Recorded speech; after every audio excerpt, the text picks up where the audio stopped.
Hey everyone, welcome to all day reading sprints. I don't know exactly how long we're going to be here, but it's going to be a fun time today. I'm really excited to just have a really great time with you all.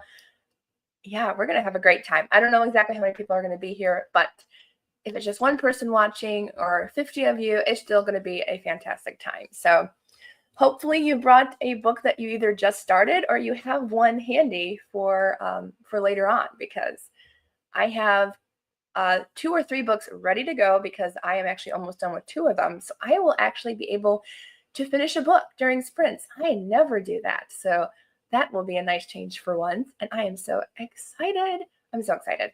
These will be my first all day reading sprints. We're going to have people popping in all day. I have, I think, at least 6 to 8 friends that said they would love to join in during the day. So that'll be lots of fun.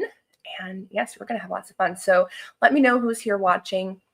Let me know what you are reading or what you plan on doing for the day while we hang out together. As I said, I have 2 books that I am going to be finishing, and then I'll have to figure out what I want to do next. I have 1 audiobook, so I brought my extra earbuds because I have these ones for the live stream, and I don't want to disconnect them. So because I know what happens when I do that. So I tend to lose audio for like the rest of the day if I do that. So I have extra earbuds to listen to my audiobook. So the first one I'm going to be reading or listening to because I am almost done. I was so close to finishing before the sprints, and I have a friend already popping in. Hi. Yes. I gotta turn up my volume. At least try to figure it out. Okay, I think that's better. How are you doing? Good. How about you? I'm doing good. I'm glad you're here. You're my first guest. Well, I mean, reading sprint just started, so. Yeah. So what are you reading today? I have absolutely no idea. That's okay. I have to figure that out. I have options, but I don't really know. So, yeah. Well, I have 2, only because like I'm literally an hour close to finishing both of them. So the first one is called When I Close My Eyes by Elizabeth Muster. Nice. And this one's really emotional. And I was like, oh, it's so good. And then it's about a lady who is an author, and like she gets all this hate mail, and then there's like an attempted attempted assassination on her life, and she's put in a coma. Oh, wow. And then it's the viewpoint of the shooter as well. So it's really interesting and heartbreaking, but also has a lot of faith element to it too. That's good. And then I'm also reading a fantasy, The Whisperer's Wish by Danelise Lloyd. This one's pretty good. It's got Hunger Games feel to it. So Nice. That one's really good. So let's see who's popping in this morning. I saw Jamie pop in. Hi, Jamie. Emily's here. Hi, Emily. Emily's going to alternate between 11/22/63 and House Task.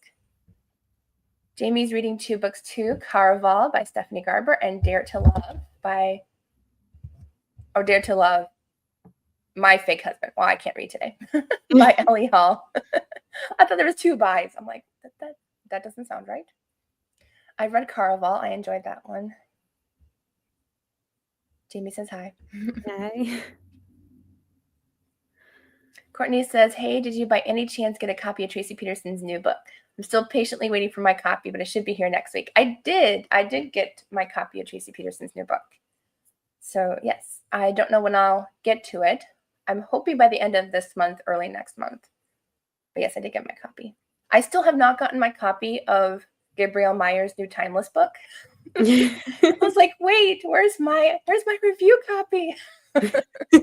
So I had to let them know. I usually wait like a week or 2 just in case it's running late, and then let them know I didn't get my copy. Yeah. Danielle's here. Hi.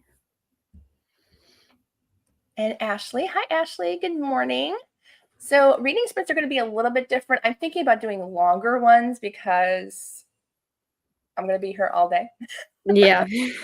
So I'm thinking 40-minute reading sprints just so like if people want to take a break, because I probably will need one and like have to go sit on the couch instead of in the kitchen. So 40 minutes will be a nice amount so people have time to read, eat if you have to. Yeah. If you have to, go eat. And Teresa just popped in. Hi, Teresa. Hi. Glad you're here. Thanks.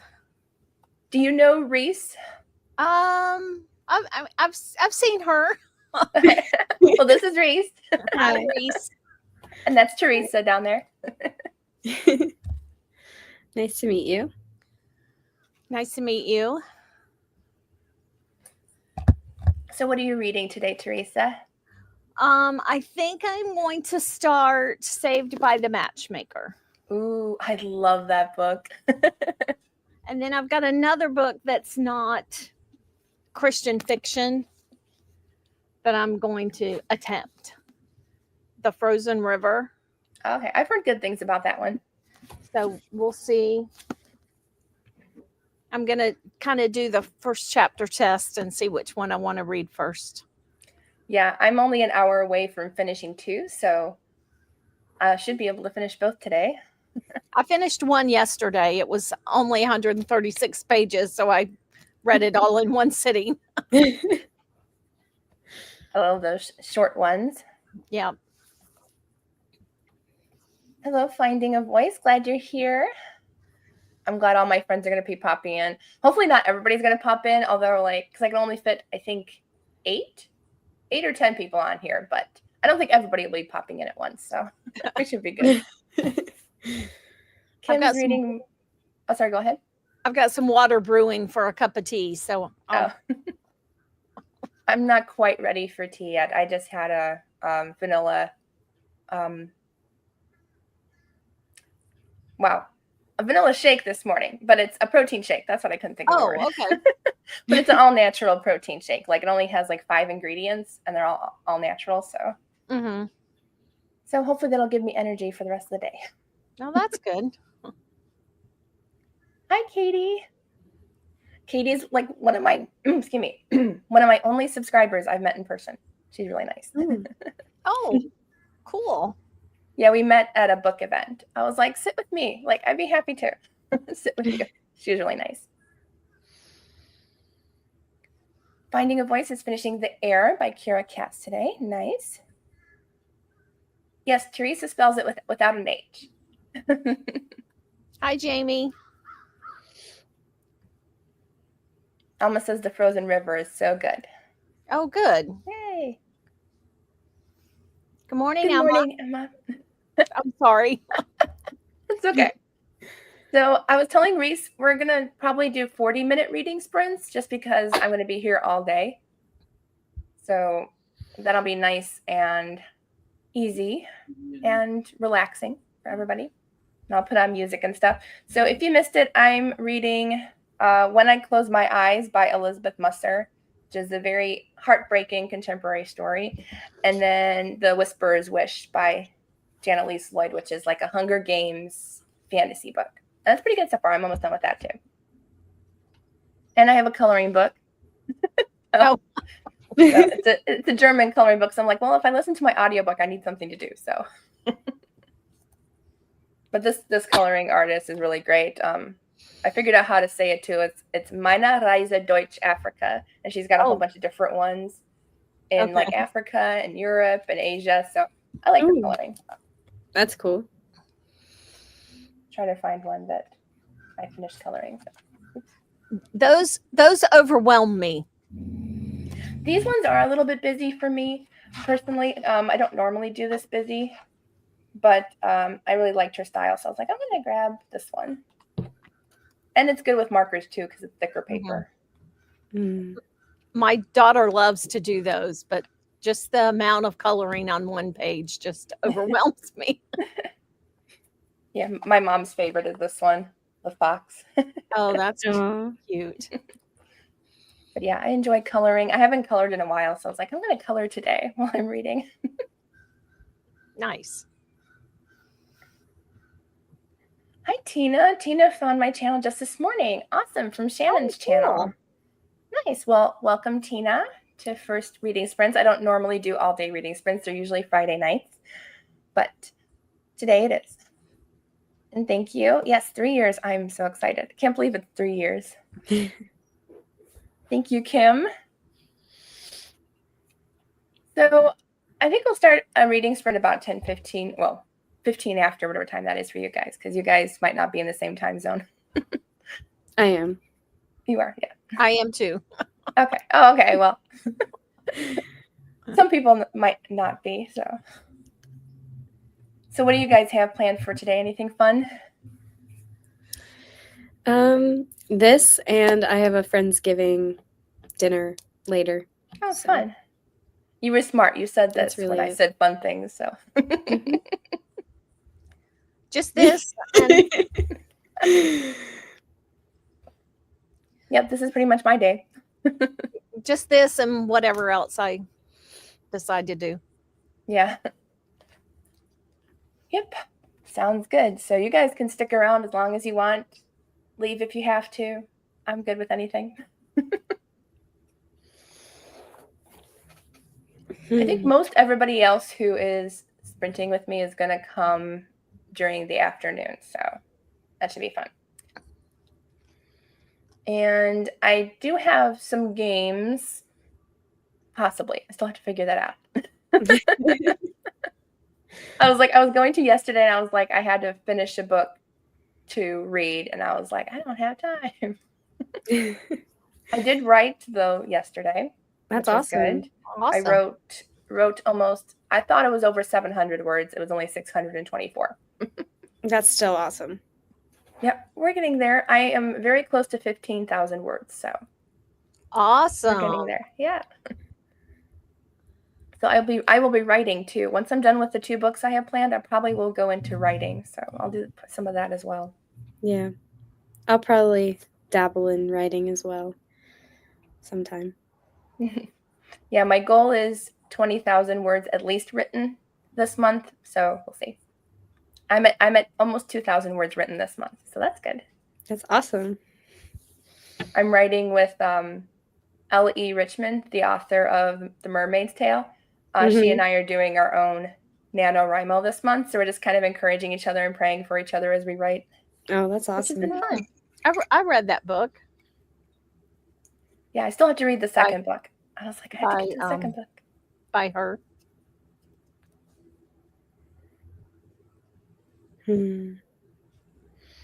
Elma's granddaughter's 10-year birthday party is this afternoon. Well, happy birthday to your granddaughter.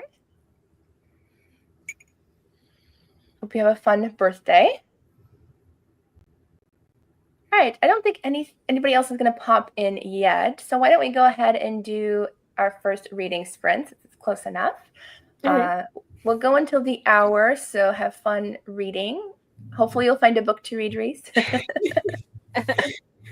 So we're going to have fun reading. Pick up your book, have fun. I'll put on some music, and we'll see you back at the hour. Okay. And beautiful books just popped in. Happy anniversary. Thank you.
Store closes in 5. We just need to grab a few more gifts. Jackpot. That's the one. Okay.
Okay, everyone, that's the end of our first sprint.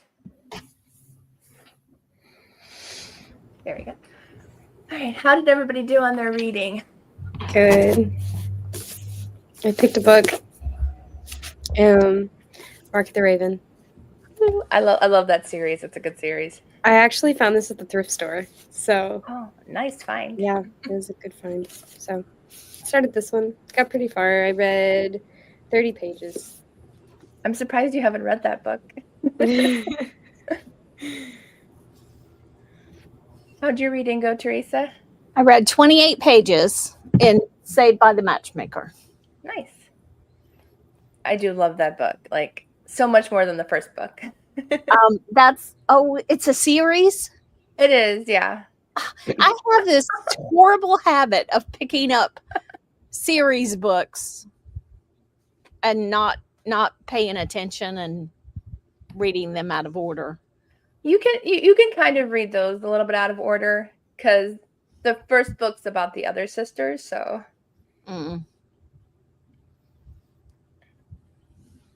But I did enjoy that one more, so. Okay. Because I just finished reading this week An Hour Unspent by Rosanna M. White. And I didn't realize that was a series. And I read it out of order too. That's the only good thing about Goodreads. I always look up a book on Goodreads and check on top to see if it's part of a series or not. I need to do that. Start doing that. So I finished my book. I finished reading whatever that one was called. Oh, sure, no, my app closed. And I returned it. When I Closed My Eyes by Elizabeth Musser. And it was not ending the way I thought it was going to, so. But it was really good. Definitely 5 stars. So now I can go into my fantasy next time. Yay. Yay. Yay. And Holly from Lovely Day with Holly should be popping in any minute now. She said she was going to pop in. Awesome. So let's see what people were doing during those reading sprints. Oh, there's Holly. Hi, Holly. Hello. So let's see. How are you guys? Good. Good. I'm glad you're here. Your hair looks great. Oh, thank you. So does yours. Thank you. Yeah, I got this weird, like, my hair came out of my wrap in the middle of the night, so I have this weird straight piece in the front. That has happened to me too. Reese, I saw you are starting Mark of the Raven. I am, yeah. It's so funny because I just finished reading that one like 2 days ago. Oh, yeah? Yeah. Yeah, I found it at the thrift store, so That's sweet. I figured I would try it. So, yeah. It's a good series. I really enjoyed that one. So what are you reading today, Holly? Oh, well, I'm still reading this one. I didn't end up finishing the Middle Earth readathon. I'm so sad about that, but I'm continuing on, so yay. Yeah, I'm reading a fantasy too. I'm reading The Whisperer's Wish by Jannalise Lloyd. It's pretty good. It's got Hunger Game vibes, but a little bit more fantasy. So I like because there's like I don't even know how to pronounce it. Like they're kind of like pixies, but like they can heal people and stuff. So like there's like a whisperer. Like there hasn't been a whisperer in like years and years and years, but she's a whisperer and she can like get their elixir to heal people without getting hurt herself, because they can sting and kill people if they want to. Interesting. So yeah, it's good.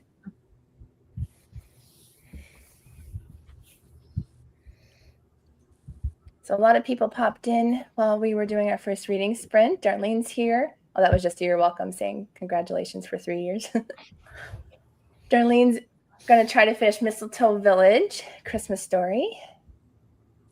Is that the one by? I know. Is it the Pepper Basham novella short story collection that you're doing with other authors? Sounds familiar. Thank you, P. Happy 3 years.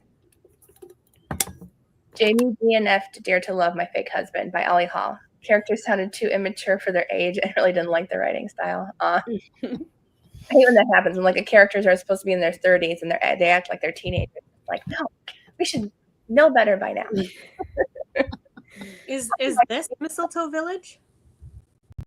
Like, is this the one? I have no idea. Let us know if that's the Mistletoe Village you were reading. Alma said she finished Mark of the Raven series. I thought she did. Oh, yeah, series this year. And it was a really good find. Yes. 17 pages in Caraval done. Nice. Caraval, yeah. 16 pages of iRobot. Feeling tired this morning. Same. Woke up at 9. I'm like, oh, I gotta do sprints in an hour. Alma's reading Born of Gilded Mountains by Amanda Dykes. Oh, nice. I haven't started that yet, but I need to. Kim read 23 pages this round. Awesome. And you're on chapter 20 of For a Lifetime by Gabrielle Meyer. Nice. Yay. It's such a good book. Oh, I'm waiting for my book to come in. I keep checking the mail and there's nothing. I'm waiting too. It hadn't got here yet. I mean, I do technically have a NetGalley copy, so I could start it, but I want a physical copy. Hi, Jamie. So I have a couple of this or that questions, plus 2 questions just wanting to know. So do you have a favorite book that you've read this month, if you are a multi-reader person? And you guys can answer down in the comments too. Mark of the Raven. That will always be my favorite. I haven't finished a book, so I've finished, I think, 4 so far. It's a tough choice because I really did like When I Close My Eyes by Elizabeth Muster, but I also just finished A Noble Masquerade by Christy Ann Hunter, and that one was really good too. So it's kind of a toss-up. I've finished 2, and I did have a favorite of those 2, An Hour Unspent. I don't know if I'm saying that title right. By Rosanna M. White.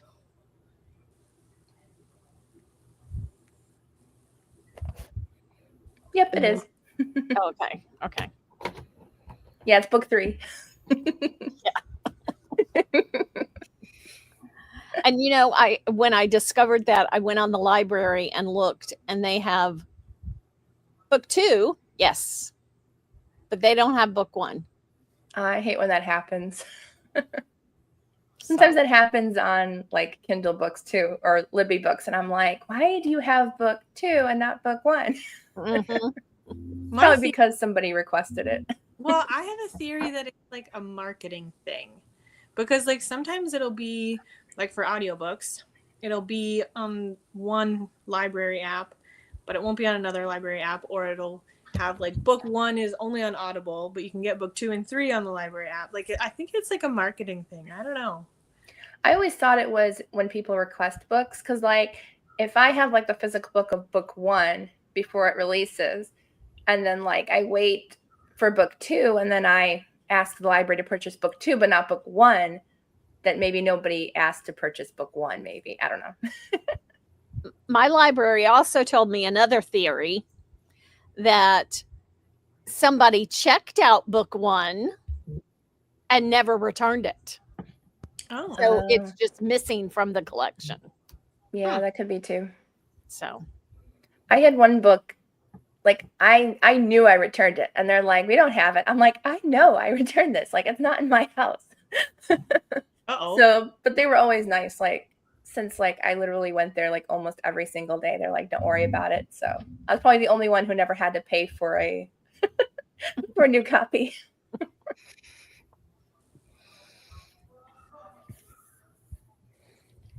Alma's reading We Are the Lucky Ones and not finished yet. I already know it is going to be a favorite. Ooh, nice. I love when you know a book's going to be a favorite. Jamie's only finished one book this month, The House on Foster Hill. Not my favorite of hers. I haven't read that one yet. It's on my backlist. I think that's why my dad hasn't continued her books, because that was his first book by her. And he's like, maybe I should try another one. And I'm like, yeah, she has really good ones.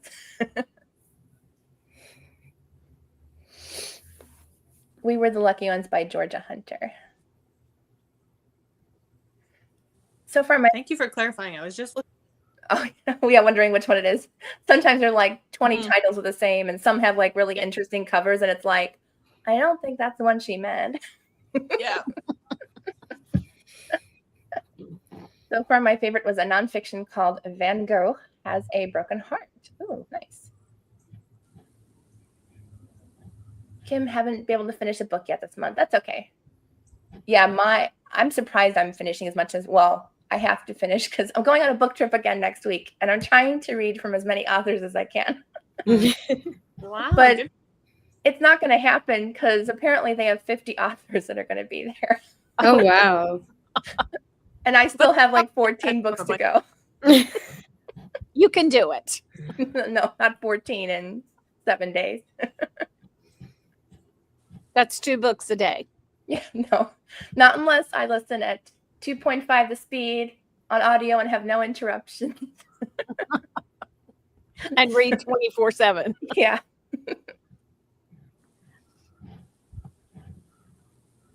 Tangled Up in You, Disney retelling. Loved it by Christina Lauren. Oh, yeah, I did read about that one. Oh, I'm glad it was clean. Nice. I might have to check that one out then. Because I did keep hearing about it. I'm like, I wonder if it was clean because it's more of a YA looking book. Yeah, that one. And Wings of the Wind by Connellan Cassette. Jamie says Echoes Among the Stones and The Reckoning at Gossamer Pond are good ones by her that I liked. Both I have not read yet. Again, she's mentioning all the ones I haven't read. Gossamer Pond. I've read all of her books except for 4. I need to complete 4 more next year, and then I'll be all caught up. Alma's hoping to finish 2 books this weekend. Awesome. Wanting to start the new Timeless book. I know. I want to. So bad. Okay. Where's my questions? There you go. If you could travel into any book that you've read this year, not of all time, but this year, what book would you travel into? I gotta look at my Goodreads. And me too. I'm not near a bookshelf. Oh, that was a good one, but I'd be kind of scared to go there. Let me check. That's what I always think about Middle Earth because of the spiders. Yeah. Here. Oh, no spiders. Only reason I wouldn't go, yeah. Well, you don't have to go into the tunnels. You can stay in Hobbiton. Yeah. If that was an option, then yeah. Okay, I would probably choose, only because I always wanted to go there, I would choose Some Like It Scott by Pepper Basham. Because it was really good. Same character. Character has my name and my personality. And there's a really good Scotsman. That's awesome. That's my choice. That I heard you think is dashing. Mhm. The Scotsman you think is dashing. Yes.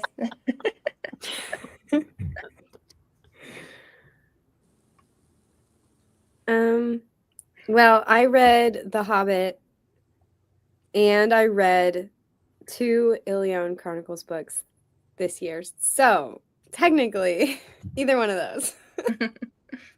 Middle Earth or Ilion. Even though they're both rereads, but that's okay. It's funny. I've been teasing Pepper Basham. I'm in her group for Some Like It Scott.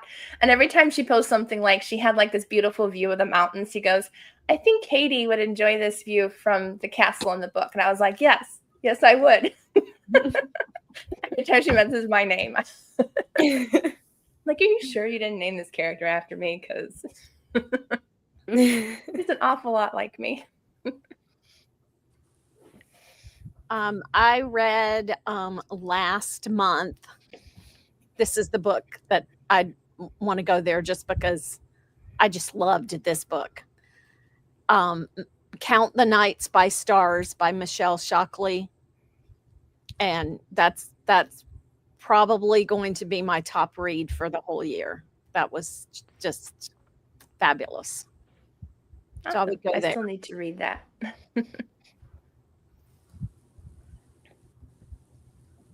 See if anybody commented. Ooh, that's this one. Yes. Yeah. I do own a copy of that one. Haven't read it yet, though. Cover. I like that cover. Jamie says she plans to start What Remains in the Wilderness by B.R. Goodwin. Yes, Tea with Elephants. I still need to read that one. I want to read that one too.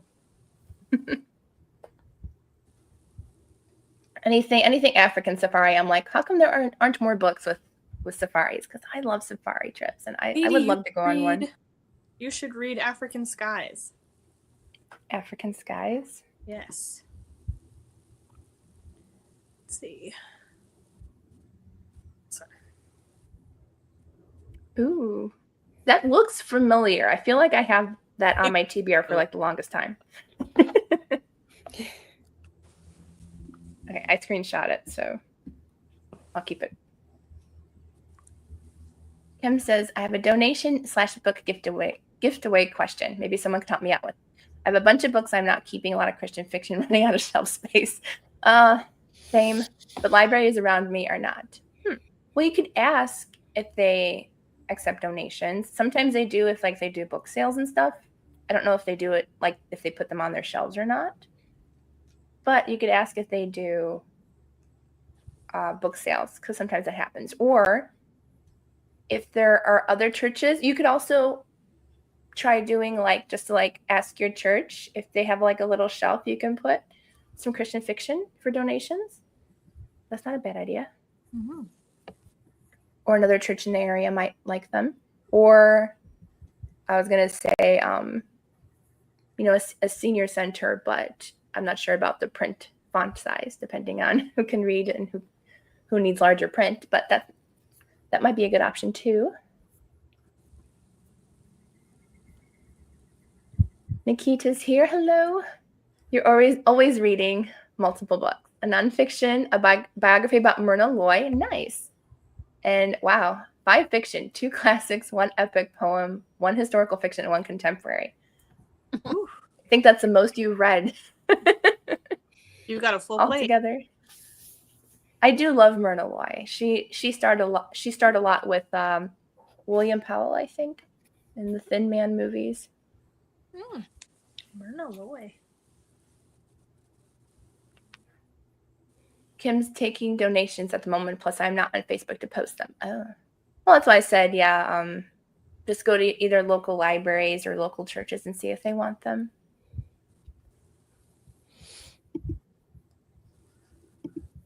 Jamie reread Lord of the Rings this year. It's the only one I could think of in the world I would want to go to. It is a good time. I would definitely I would probably say said, the Ravenwood. Anywhere but the spider. And technically only Sam and Frodo went there, so you don't have to follow them there. Hi, Hannah. Hannah's reading a book called My Father's World by Michael Phillips. Nice. Ooh, you should be able to finish that today. Lulu Cafe by T.I. Lowe, The Townspeople. I love a good townspeople story, especially when they're funny. And even though I'm not a gossiper, I do like characters that gossip.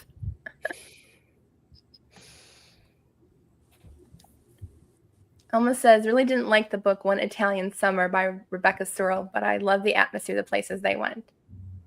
Yeah, I do want to go to Italy too. Oh yeah, I forgot about little free libraries, Kim.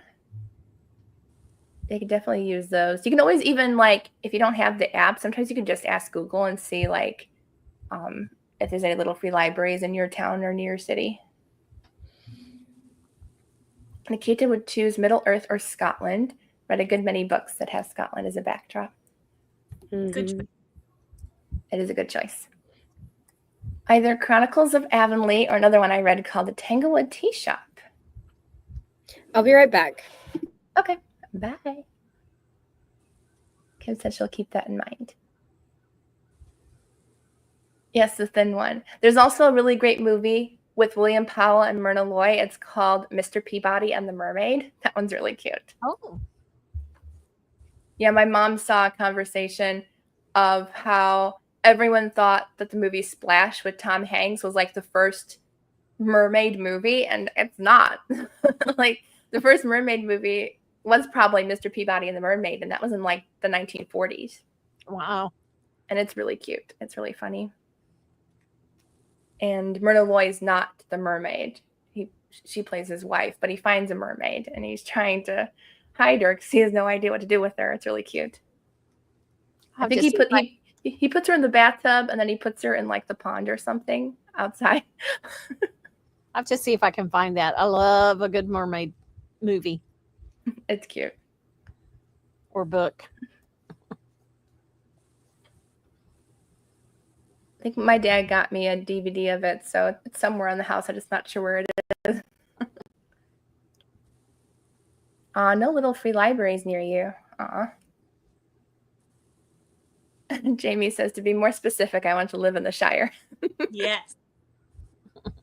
I'll take the room next to Aragorn in the castle. Yeah, that's the movie. Cool.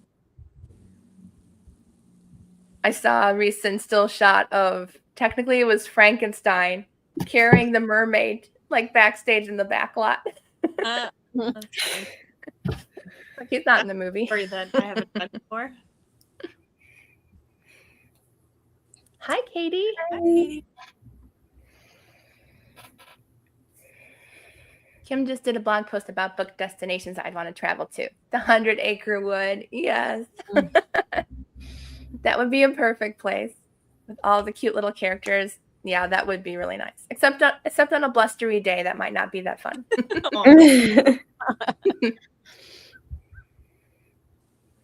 The next book in the Tea with Elephant series is going to be in Italy. Ooh. Oh. I didn't hear about that. Why have I not heard about this?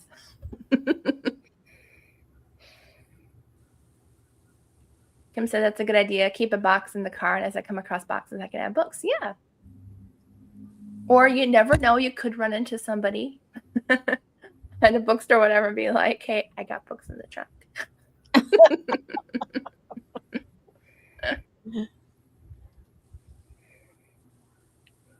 Bye, Ashley. Have fun at the library. Hannah loves Winnie the Pooh. Me too. Me too. You should see my Winnie the Pooh mug collection. It's like probably heading on 20 mugs now just for him and the gang. You do have a mug collection video. I do. I have added since then, probably. On Wednesday. Yes, Wednesday.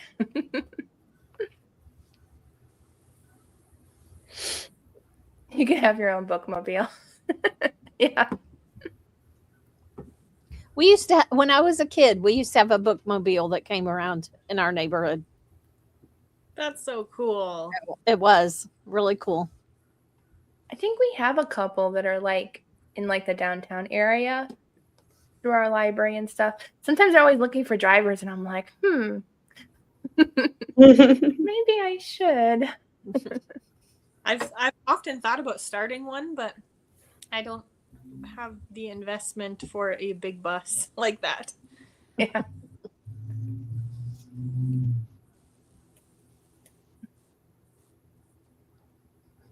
Hello, Fashion Aplenty.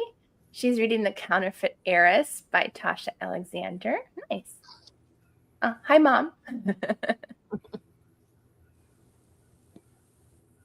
My mom and dad are actually at church. There was a funeral for one of our members at the church, and I was like, I already planned my reading sprints. I'm so sorry. They only told us like literally like 2 days ago, and I was like, I'm sorry. I've had this planned for a long time. Hannah, she likes to sing the Winnie the Pooh's theme song. I do like that theme song. It's cute.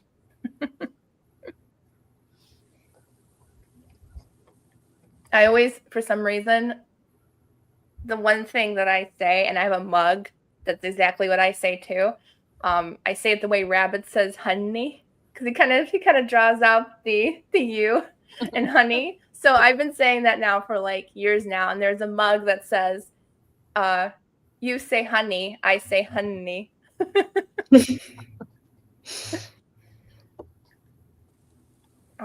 Katie can't stay right now, but may be able to pop on later. Awesome. Thank you for popping in. Okay, so maybe I'll ask one or two. Excuse me, I'm losing my voice today. I've been filming a lot this week. Maybe we'll do one or two this or that questions. I came up with a few while in the past reading sprint, and then we'll do another reading sprint. So let's see. If you were to make notes while you are writing, are you more of an annotating in the book or in a notebook?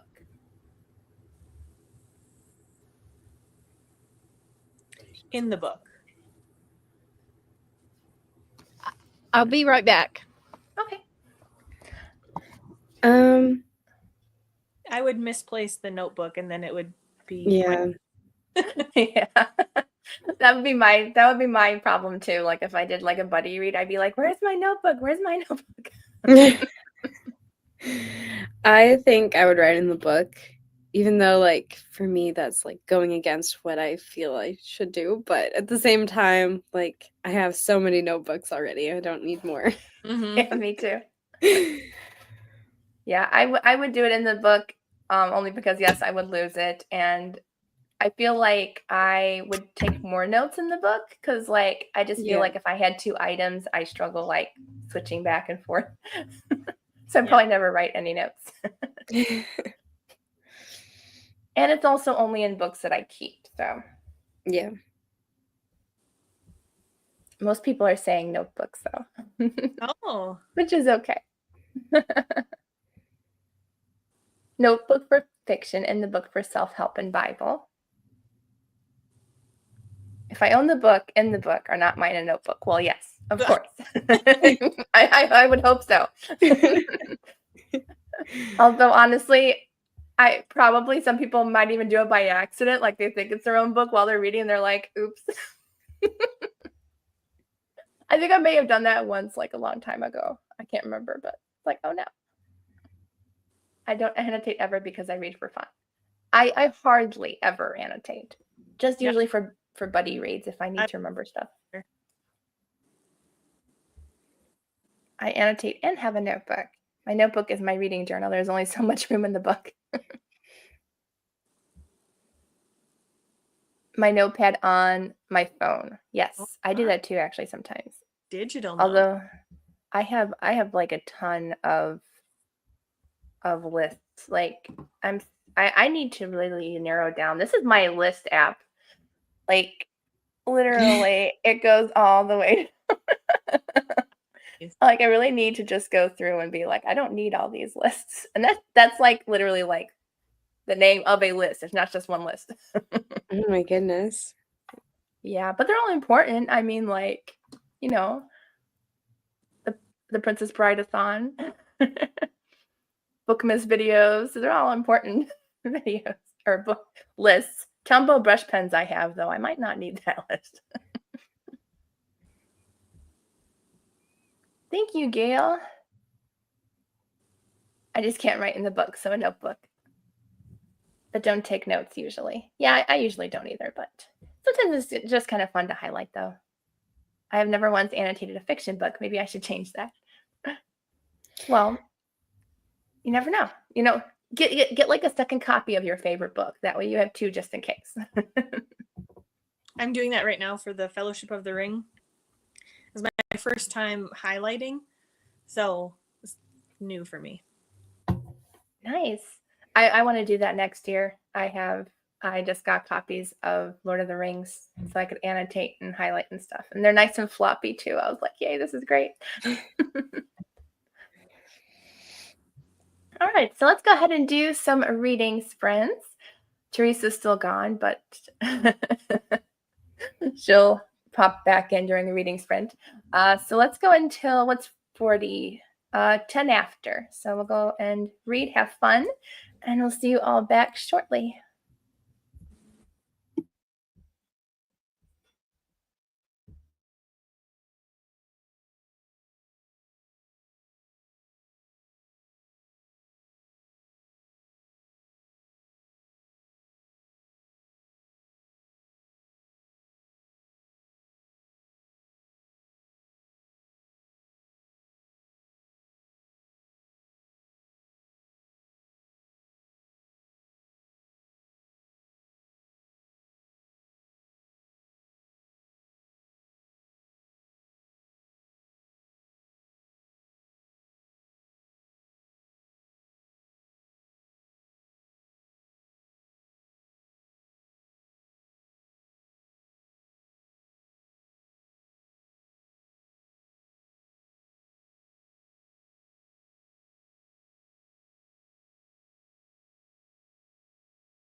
Okay, everyone, that's the end of our next reading sprints. Making sure everybody's unmuted and everything. And Whitney's here. Hi, Whitney. Hi. I'm so excited I got to be on. Yeah. I was afraid that Grace wasn't going to cooperate, but she's being good. She's playing. That's good. You got her occupied. Yes. So what are you reading today, Whitney? I am reading The Spell Shop by Sarah Beth Durst. Nice. How was it so far? It's really good. I'm about like halfway through it, and I've got a lot of tabs. It's a lot more bookish than I was expecting it to be, which is a fun surprise. So, It's such a beautiful cover. right? Yeah, it really is. That definitely drew me to it. My friend actually got this for me for my birthday, and she got herself a copy, so we're buddy reading it together, which is really fun too. So. But for a That's always cozy, fun. it felt like very atmospheric, but also the plot is very good. So I'm like wanting to read it pretty fast. So I'm only a half hour away from finishing my book, so I'm so close. So how did everyone else do? Are you guys enjoying your books? Yep.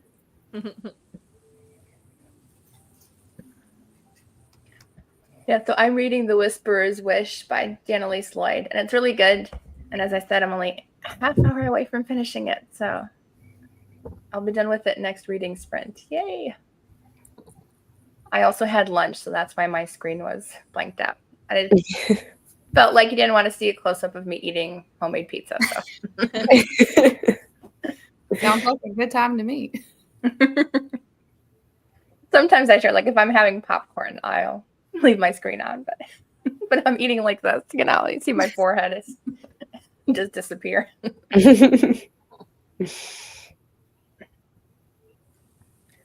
Let's see who's here. I know a couple people popped in. Kim said she'll be right back. Grandma's lunch and medicine. Yeah, I had to eat too. Celestia is here. Hi, Celestia. Hi. We got Rip if you want to pop in. Hello. And Chloe's here. Hi. Hello.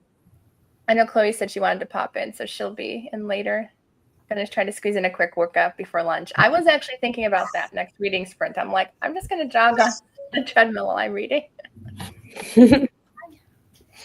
Aww. Hello. Hi. She's watching her cartoon. No. She's like, the cartoon's more interesting than all these people. Yeah. It's actually really, really cute. It's from, I think, based on the book Guess How Much I Love You.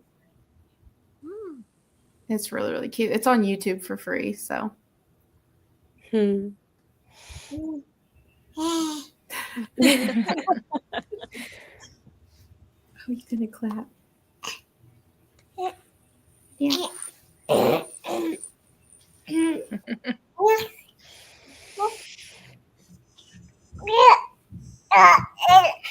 I will mute so that she doesn't steal your show. Okay. No, I don't care. I'm here all day, so Okay. she can share a little of the thunder.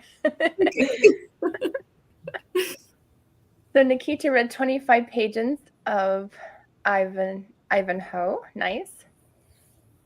Jamie's excited you're here, Whitney. Hi, Jamie. Beth read 45 pages. Awesome. And Jamie got 7 pages done in Carval and 8 pages in What Remains in the Wilderness.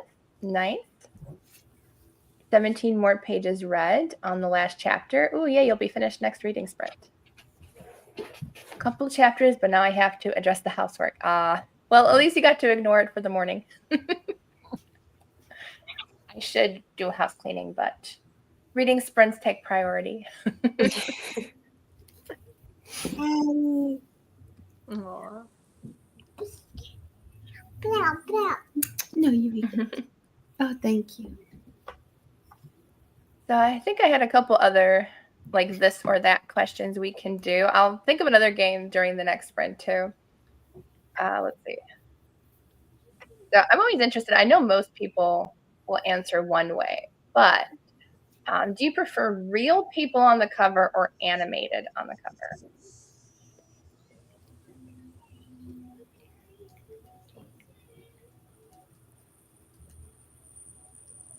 I prefer real people. I think I like animated, but I guess it just depends on like the background and whatever else is around it. But I think I tend to prefer animated. Yeah, I like animated too. I feel like, honestly, for some reason, I don't gravitate towards real people covers. Like, I feel like I rarely do. And if I do, it's usually from an author that I know. So I know I'm going to enjoy their book, but I feel like animated, I just feel like, especially color-wise, I feel like they're more vibrant. Mm-hmm. I feel like Holly's looking at her bookshelf I to see which one. I think I like illustrated better if it looks detailed and real. Like I don't like those simplistic illustrated covers that are really popular right now. I don't like those ones. Yeah. But if the illustration looks like realistic and detailed, then I think I like that. Yeah. Like, isn't there one series where like their faces are kind of blanked out, like they don't have a face? Yeah. Yeah. Kind of strange. Maybe it's a copyright thing. Yeah, I like that. Those I like. Yeah. I like it to be realistic, but like I don't require it to be an actual like person. Photo, yeah. I guess I'm in that camp. Yeah. I don't care for those that are real popular right now. Yeah, I don't. Yeah. I feel like this one's really good. The Hero debut from Angela Rue Strong. Because it's got a face.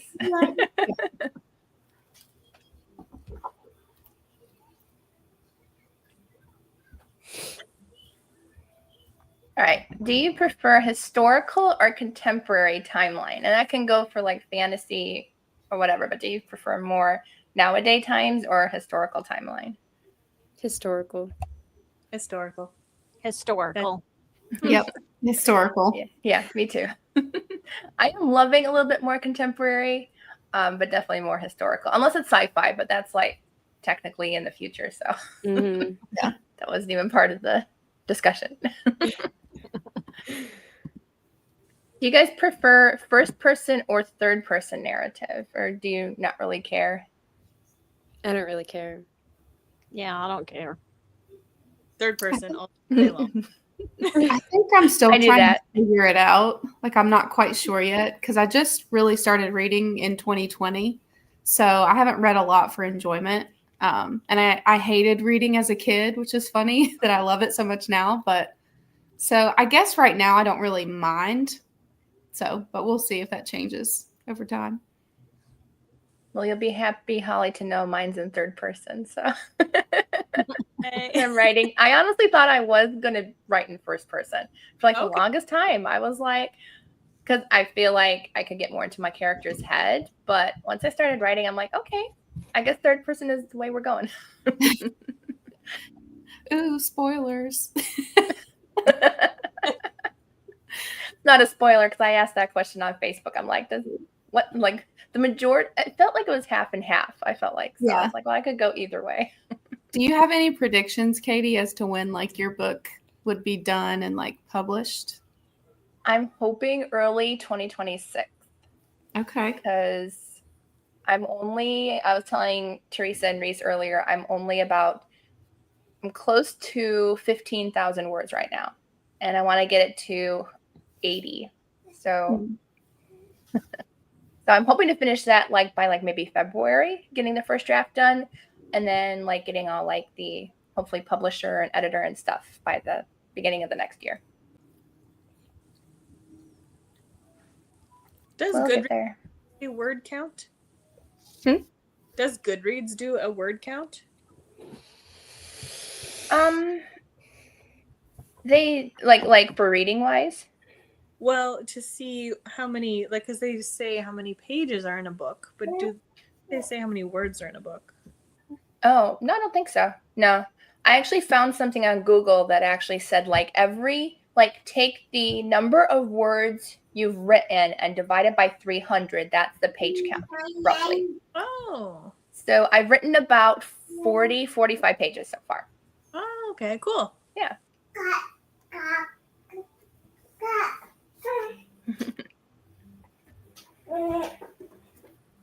Oh, Chloe said, she just texted me. She said her parents ended up coming up, so not sure if she'll make it, but she'll try.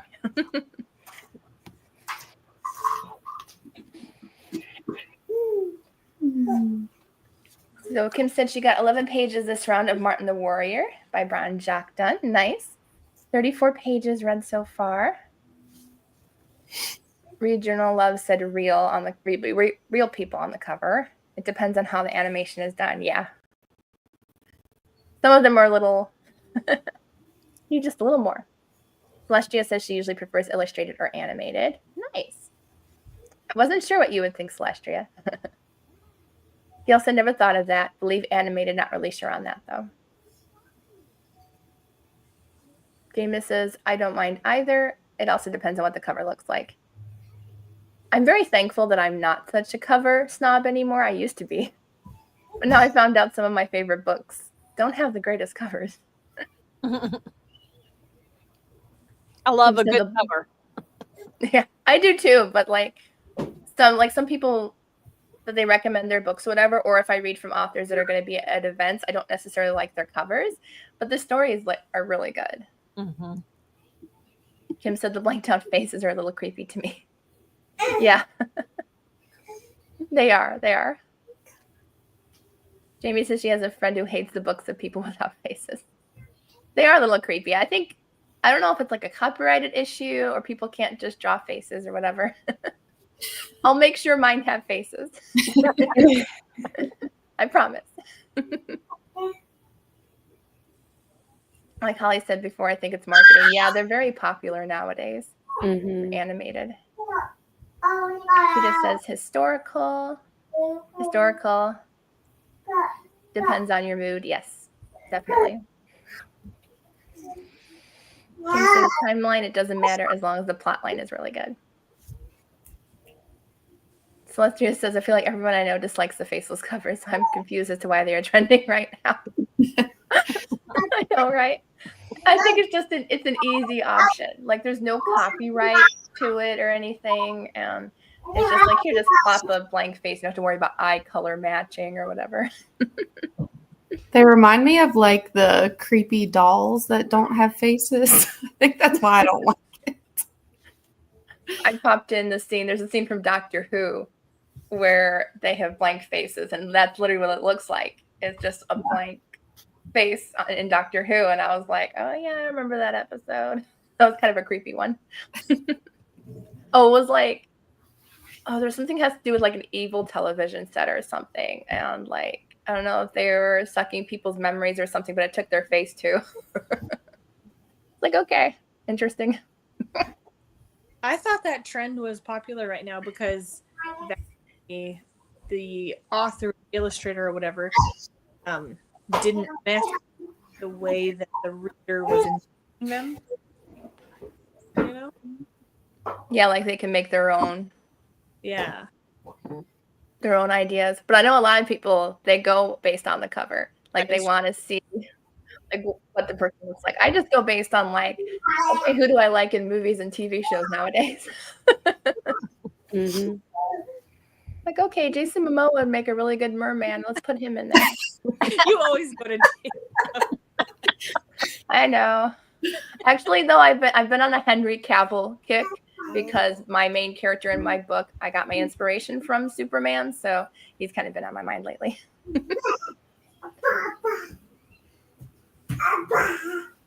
Gail said, I don't pay attention to the difference. Jamie says, it doesn't matter to me, but I gravitate more toward third person because more detail to the story. Yeah, also depends on the author too, because I know some really great people who write first person, and man, I don't know how they put in so much detail. Sometimes the pretty covers have bad stories. I agree. Mm-hmm. Especially like Owl Crate and stuff. Like so many of their books probably aren't that great, but they have such beautiful covers. I'm like, can I just have the covers, please? I'll put my own books in them. Yes, the animated is probably cheaper than paying models. Very true. You I you don't would rem- you Sorry, would go ahead. think with AI today that that would be more of a trend. Yeah. It has become popular with authors, I've noticed. Like some author friends of mine, they'll post like this is what I think my characters look like and stuff through AI. I'm always afraid to use AI because like what are they taking it from? Mhm. And Right. so like that's why I don't really like AI is because I don't know where it came from. Like you're Mhm. stealing other people's ideas, even though it's like a mixture of all these ideas, but that's why I never liked it.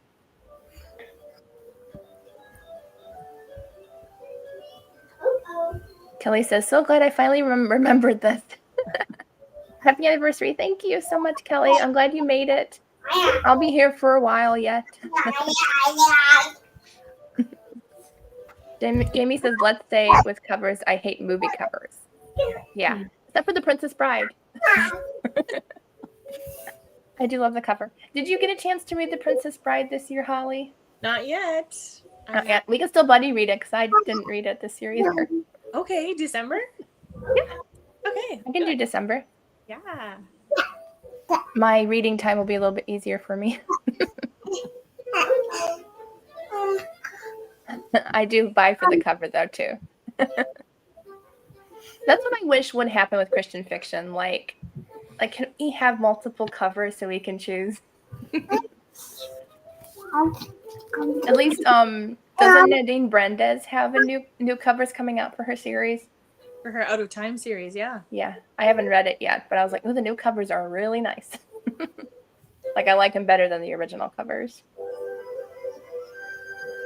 And it was funny. I went to the bookstore the other day and to write, and I was literally like just looking at books, and that book we were talking about, Holly, in our book group, the Treasure Hunters Club, and that's kind of how I got the idea for my title. It was on the shelf, and I'm like, okay, God, this is another sign that I'm supposed to keep writing.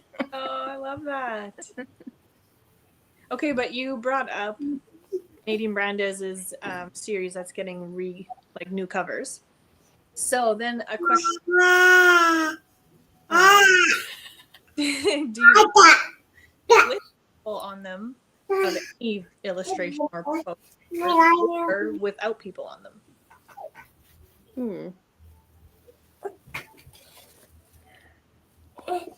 I tend to read more books with people on the cover, but I think I prefer books without people on the cover. Okay. I like scenery. I like Graphics. graphics. Yeah, foil on the cover. What about the rest of you? I like people.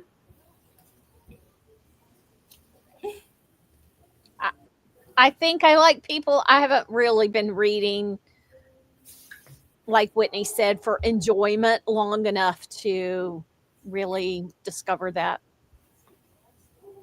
What was the question? Do you like covers with people on them? Whatever kind of the people, or no people on them? I think people. Yeah. I think like out of the 5 books I have in my basket right now, like 4 of them have animated people on them. So I think I read about half and half.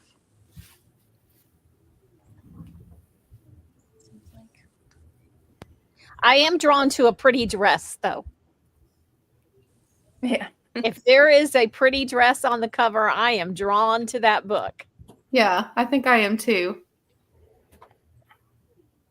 I think mine could be about half and half, just based on I try to keep track of all my reads for the year, so it does look about half and half for people and no people on the cover.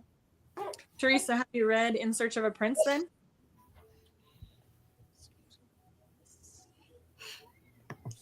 By Tony Shiloh. No, I have not. Oh, you have to.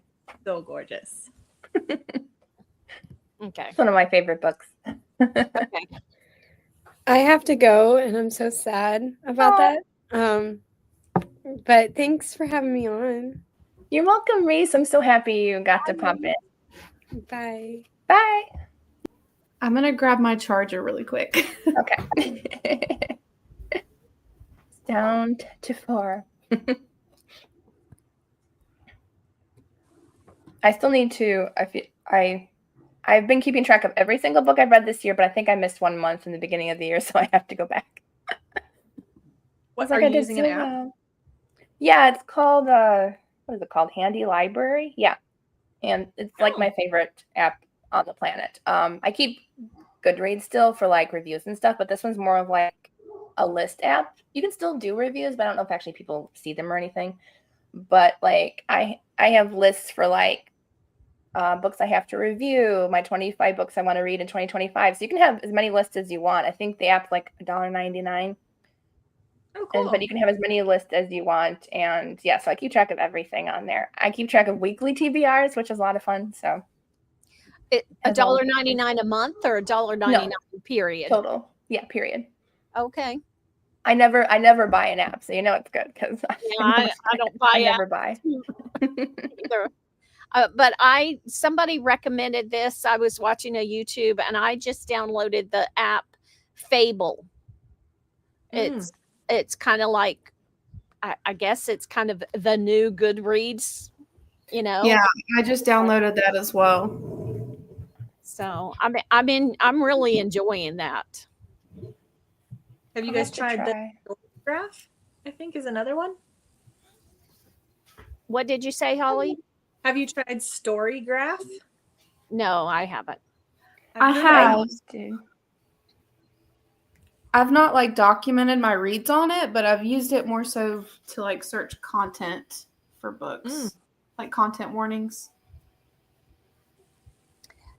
Oh, that's good to know that has that on there. I find that Goodreads doesn't really have content warnings. Yeah. That would be nice if they did. I saw something really cool in a Facebook group.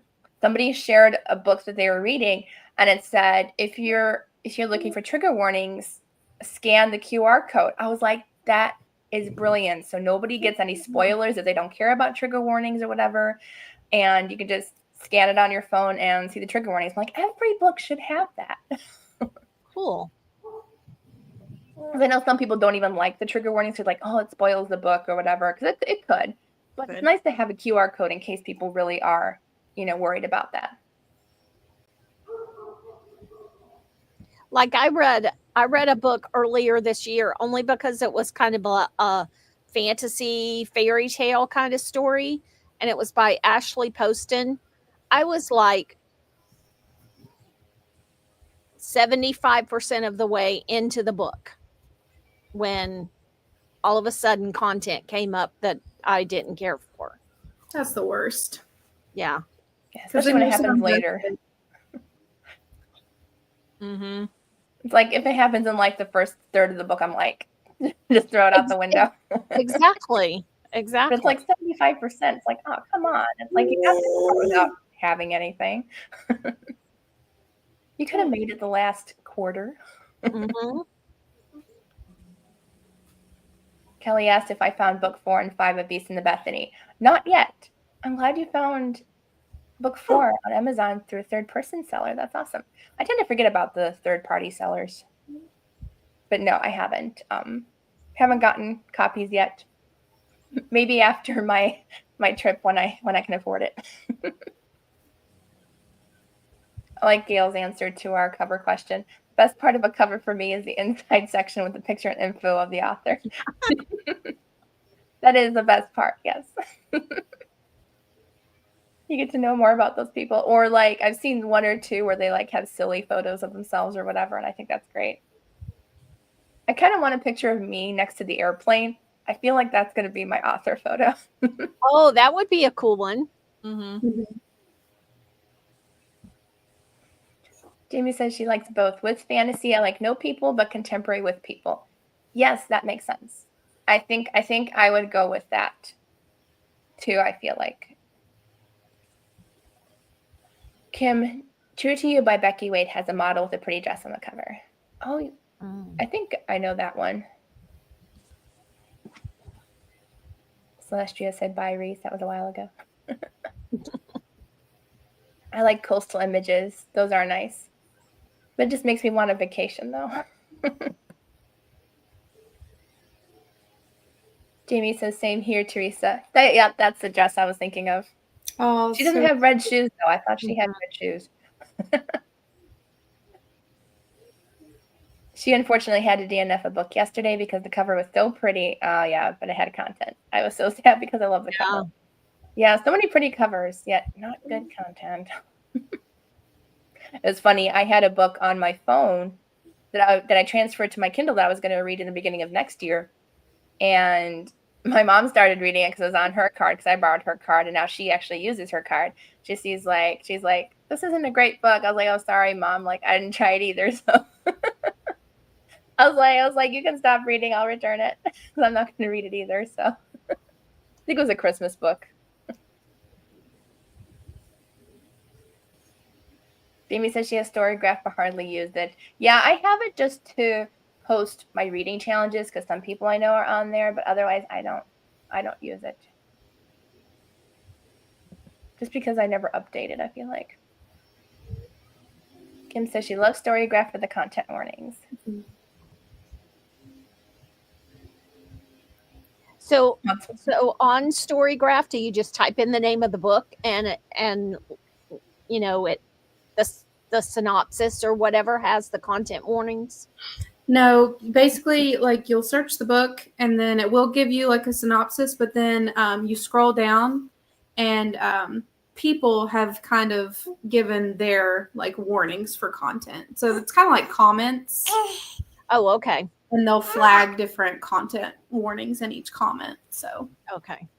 Which is, it's a good thing, but I've also found it can kind of be, you know, up to personal opinion, because there have been some books I've read that I've been curious, like, oh, I wonder what people have said about this book on Storygraph. And I've gone and looked, and I've like disagreed with people and like what they thought was in the book versus like what I thought. So I don't know. It can kind of be up to personal opinion as to what you think a warning would be or not. But I think it's still good, though, to get insight. Yeah, I always try to tell people trigger warnings, and if it's a spoiler, I usually say, this is a spoiler, so quickly fast forward. Like, I'm not usually triggered by anything. I very rarely am. But, you know, it's always good because you never know what other people might not want to be able to read, or they have to read at a certain time. Yeah, the content warnings are nice. I'm sure they have content warnings on Goodreads. You just probably have to like look at the reviews and stuff. I think there is a way, if you go onto the desktop site for Goodreads, they have like a search bar for the comment section, and so you can type in like content warnings, and it'll pull up all the comments that have like warnings and stuff. But I don't think it's on the app, so you have to do it on your desktop. They should make everything on the app. Be so much easier. Like I can't copy a review unless I go to the desktop site. Thankfully, I still can from my phone, but it makes it so hard. All right, so I guess we can do another reading sprint if you guys want to. So what's 40 minutes? Is that 20 after?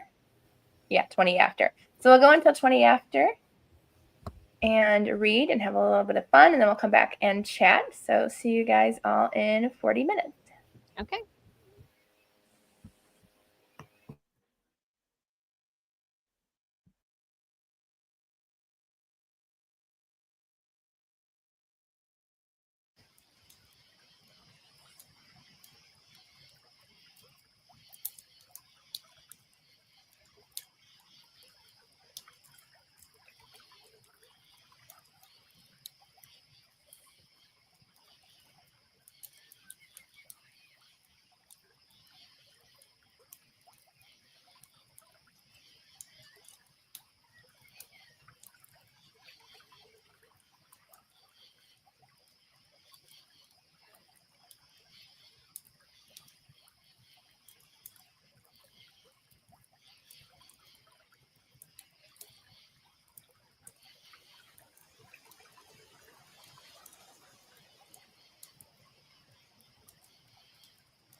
I unmuted myself but forgot to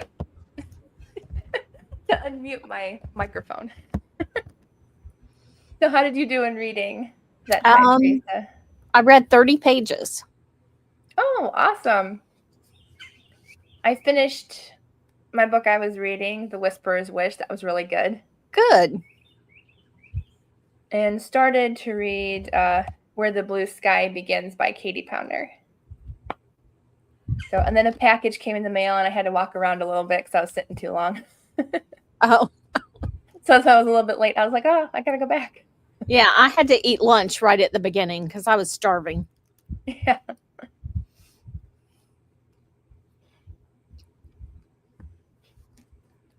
Oh, yeah. Jamie said there was on Goodreads, there's a person called Trigger Warning Database whose reviews are the triggers in books. Awesome. Okay. Danielle has a channel called Dat Annie Reader. Nice. I'll have to check out your channel. I'll do that now before I forget.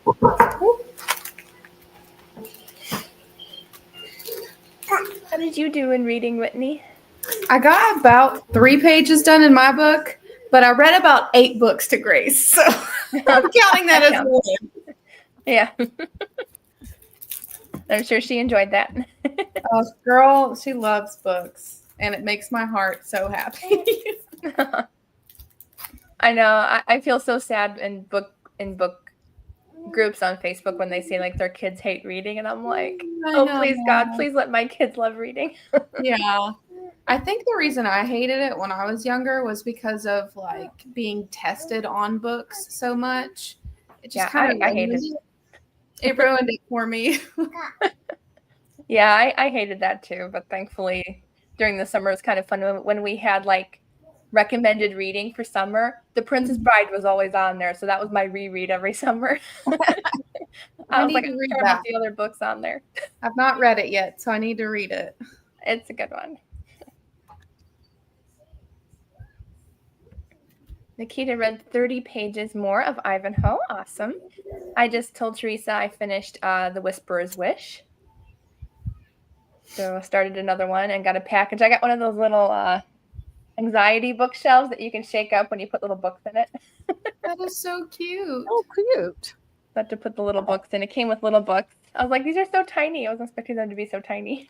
I love that. But I guess it's like if you're feeling frustrated, you can shake the bookshelf because it's closed, and then you can just line them up and calm down. I love that so much. Like sometimes you just want to shake your books, or if you're mad at a book, and it's a library book, whatever, you can just go and shake the box of books. This is what I feel about that character.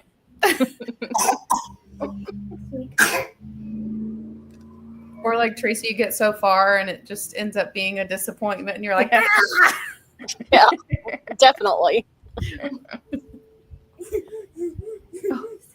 Jamie didn't get any reading done. That's okay. We're still here for a while. 3 pages left. You broke for some pumpkin Cheerios. That sounds good. Sounds really good. I didn't know they made those. Neither did I. I always go for the regular honey nut because I feel like I've tried a few of the other flavors and they just don't taste very good. Yeah. Although I don't eat cereal very often anymore. Like I used to eat it every single night. Like my dad got me on that train of eating cereal. Me at too. night. Me and my dad, that was like our thing. We would sit and watch TV, and we'd have the box, and we would just fill up our bowl with milk and just go back and forth. I guess it's a dad-daughter thing. Yeah. Never had cereal for breakfast, really. It was always a nighttime thing. My husband jokes. He calls me a serial killer because I love I cereal. say that about my dad. I always tell him, you're being a serial killer today, Dad.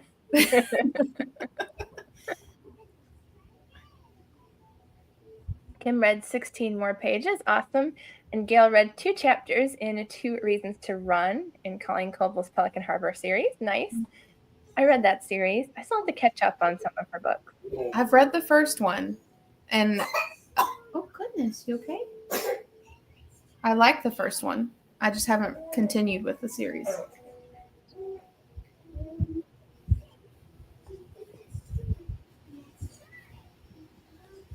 Oh, they're from Trader Joe's. Yeah, I feel like flavored ones have to be eaten plain. I'm so jealous. We don't have Trader Joe's here. We don't either. Must be a northern thing. We have Aldi, so I feel like that's our closest Trader You Joe's. should have Trader Joe's because they're brothers or something like that. Yeah. Like if you have one, you have the other. Although our closest one is like 40 minutes away, so We we just don't, got we our don't go there. we just got our first Aldi's in our county, like within the last 2 months. I do love Aldi. I always pronounced it with an S growing up. I don't know why. I just felt like, I don't know, Aldi's sounded better than just one Aldi. It's like my mom, she adds S, or she'll add the to a lot of things, like the Walmart, the Aldi.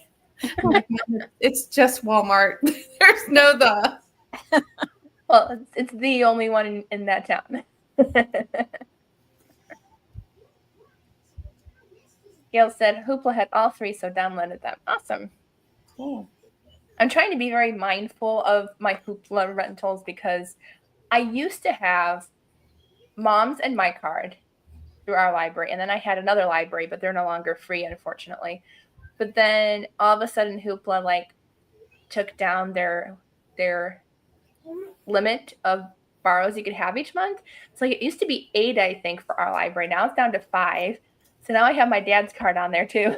I was like, I need everybody's card. Give me everybody's card. I can't use Hoopla. Aw. I went on there and put in my library card and all that jazz, and it said it wasn't supported. Yeah, some libraries don't have it. Mine didn't for a really long time. I don't think ours did until about 3 years ago, I think. 2 or 3 years ago. So ours didn't have it for the longest time. And now I have to keep an eye on that because like if I want a book from Libby that I request for them to purchase, because Libby you can send to your Kindle, Hoopla you can't. You have to read on the app. So I have to be careful because if I request a book that's not on Libby, it could be on Hoopla, and they'll send you a message saying, "Oh, it's already on Hoopla. I'm sorry, we can't get it." And I'm like, great. They want to read it on my Kindle. And you're only allowed 2 purchases per week through my library. So yeah, no, that's weird. It's like I think the new I'm not sure if the new colored Kindle is going to be able to do more. I know there's one called, is it Books, Boox, I think. Yeah. And it works just like a phone. So you can get Hoopla and stuff, but it has like that nice grayscale so it doesn't hurt your eyes. But it's expensive.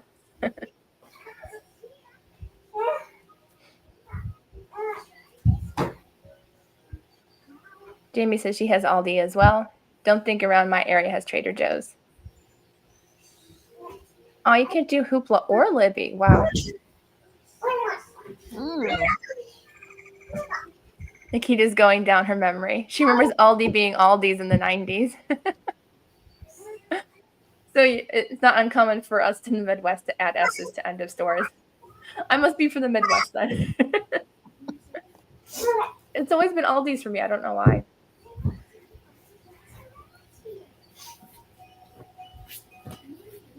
Yes, the Kindle Fire, you can get the Hoopla app. I do have a Kindle Fire, but it's really, really old, so I don't know if it could support anything on there anymore. And the screen is too bright like my phone. I tend to read on my Kindle more, unless I have no other option.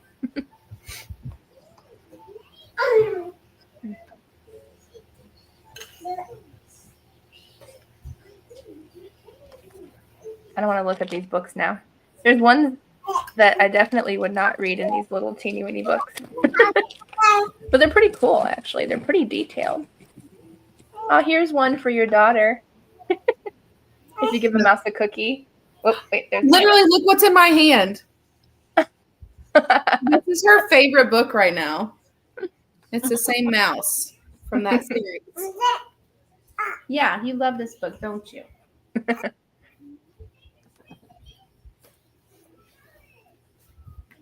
That book reminds me of my dad popped in Charlie Brown. It's a Great Pumpkin, Charlie Brown. It's our favorite cartoon to watch.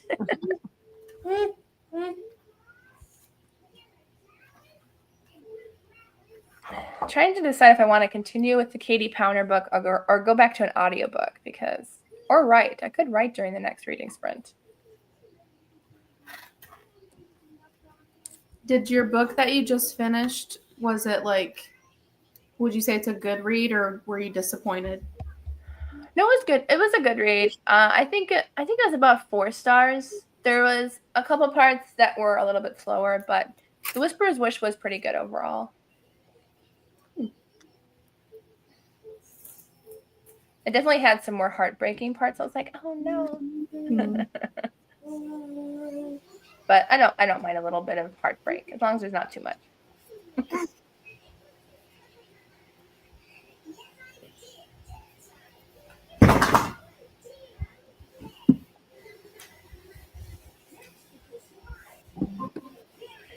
Okay, so I have a question.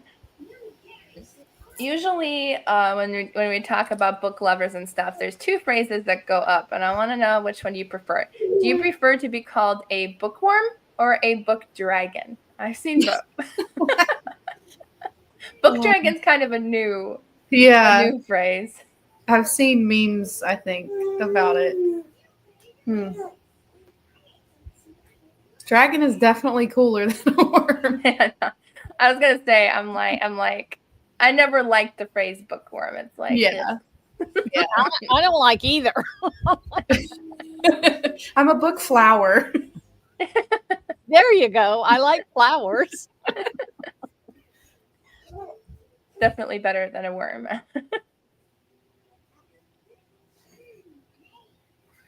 I always wonder where things like that come from. Like, who was the first person to like call themselves a bookworm?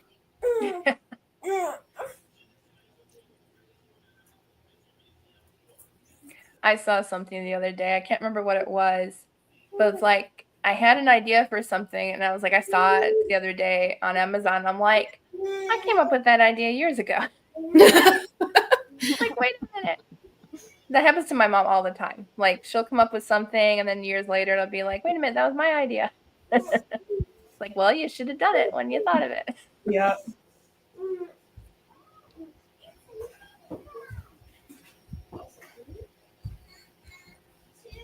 And Nikita says book dragon.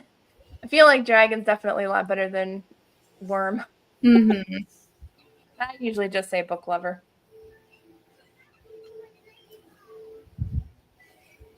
Never heard of dragon. Where did worm or dragon come from?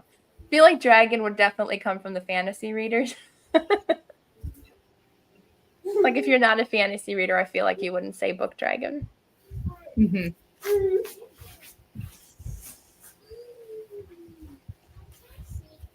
It probably depends on if I take my time reading it, I'm a bookworm. Or do I inhale the book reading it nonstop, book dragon? Or you hate the book and you just burn it.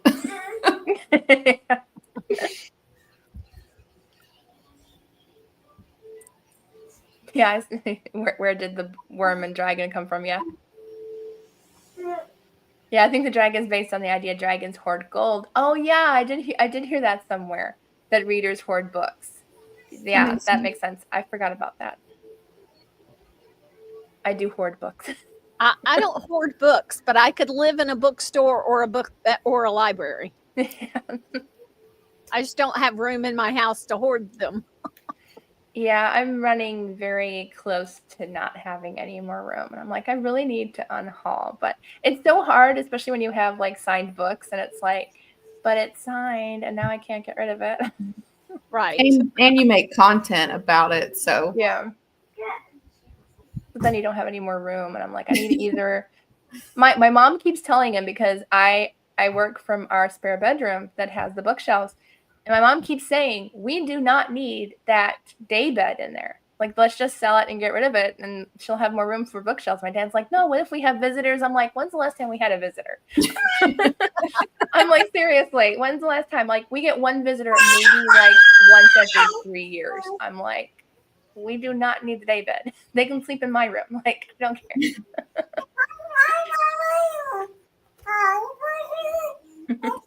we talked about turning our spare bedroom into, like that kind of room, a book room with bookshelves and stuff.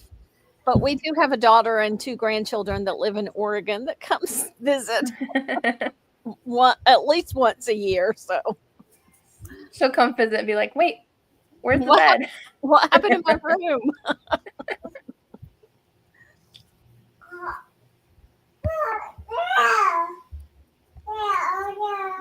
Kim says she votes for more bookshelves. Yes, I would too. Yep. I would too. As I said, we don't need that bed. We really don't. Here's an idea. A bookshelf that turns into a bed. If we could Like, afford one of that, those I probably things- would.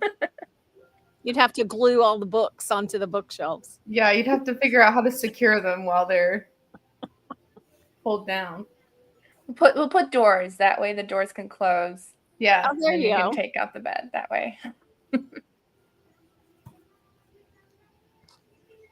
Nikita also says dragons desire to have all the gold, so reader desire to have all the books. If I had the room and the money, I would have all the books. All the books. Beauty and the Beast library would be a dream. I don't think I would ever have enough books though to actually fill the Beauty and the Beast library. That would be a lot of books. Have you seen that? Like, I've seen a video kind of circulating about like a real life like Beauty and the Beast library. Not sure where it is though. I think I've seen it. I want a ladder and like a hobbit hole round reading nook.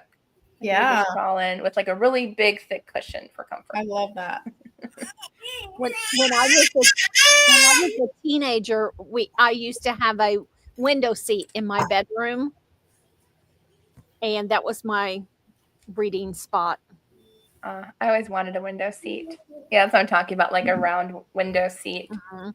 big cushion and bookshelves like inside too. Have you Wall-to-wall guys seen Jennifer Garner's like house tour that she did?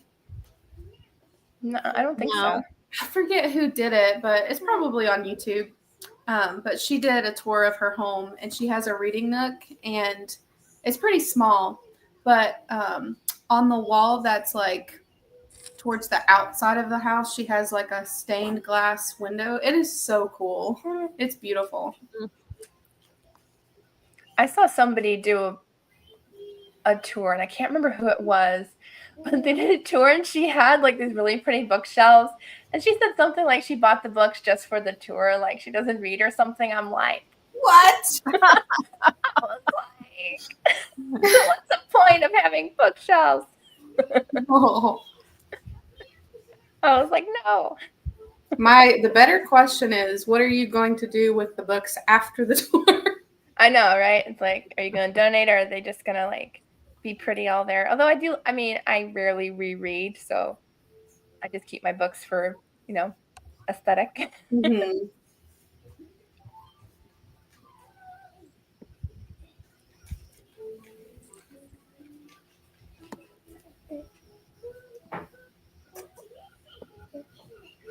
Hi, Grandma Susan. Susan's here. Thank you for coming to celebrate with me on my anniversary. I still can't believe 3 years. It just goes flying by. Yeah, that is wild. Nikita says she thinks it's Austria. Yeah. It would be a dream to have that library, but my realistic goal is the library building at John and Abigail Adams' home. I need to look that up. I do have inspiration on Pinterest of what I'd like to have in a library someday. Like I just save it just in case whenever I can actually build something. It's not like I can never make it like super big or anything.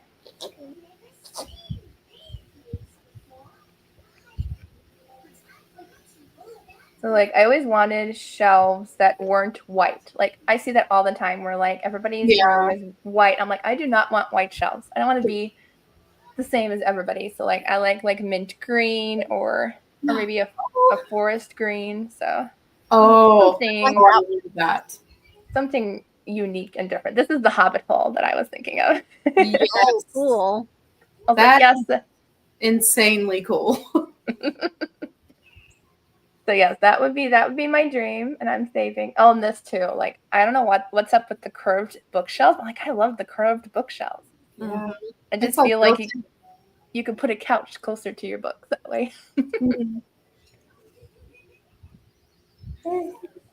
I also am breastfeeding Grace, so that's why I have my camera at a weird angle. That's okay. I figured as much. Okay. So we can only see your forehead. We're fine. We know you're still there.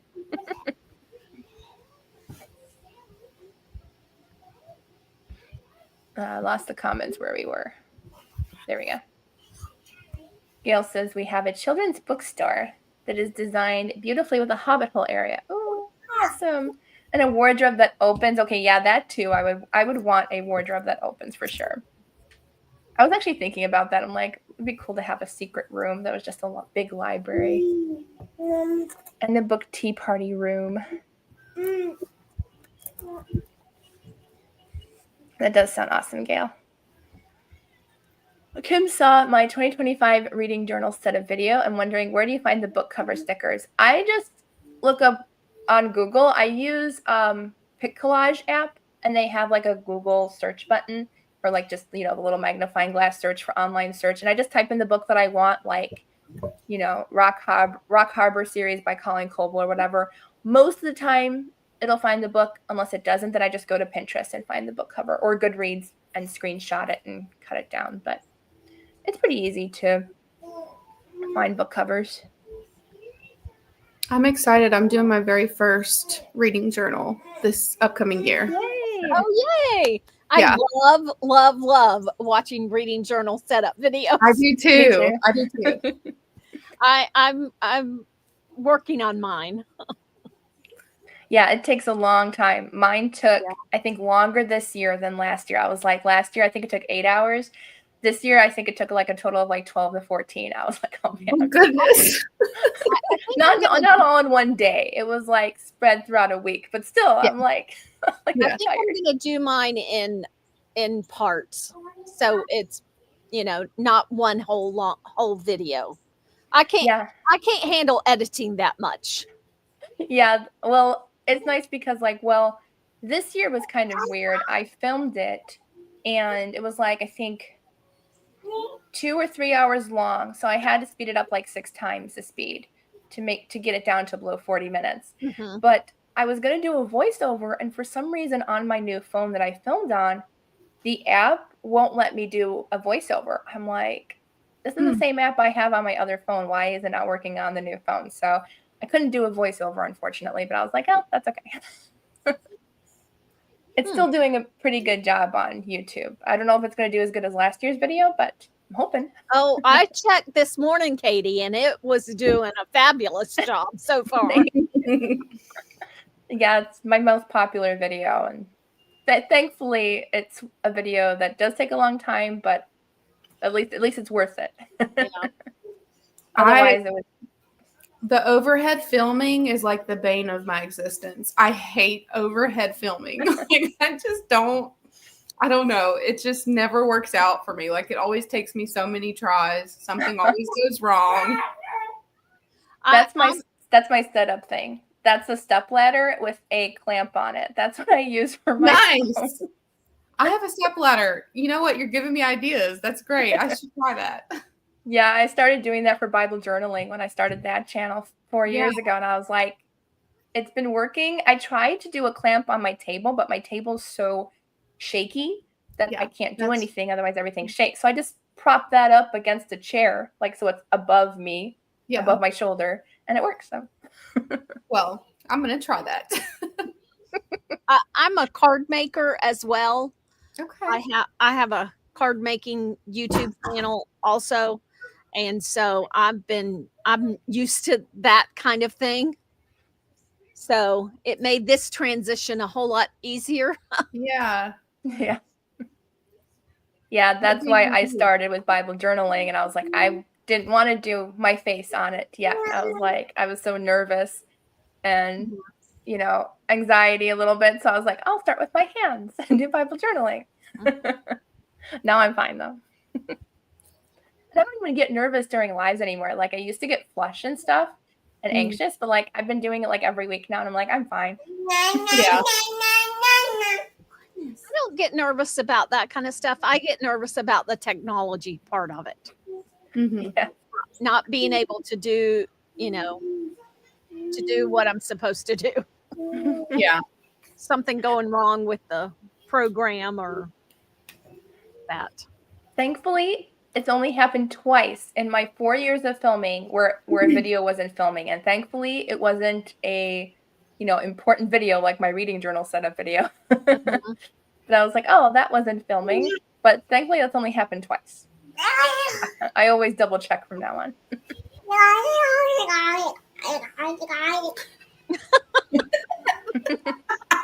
She has things to say. He does.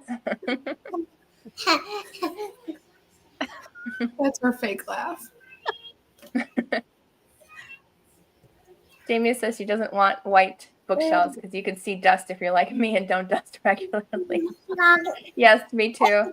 I see dust on my brown bookshelves, and I'm like, I just dusted you like 2 months ago. Like, what's up with that? Be good for a year, I know, right? Yeah.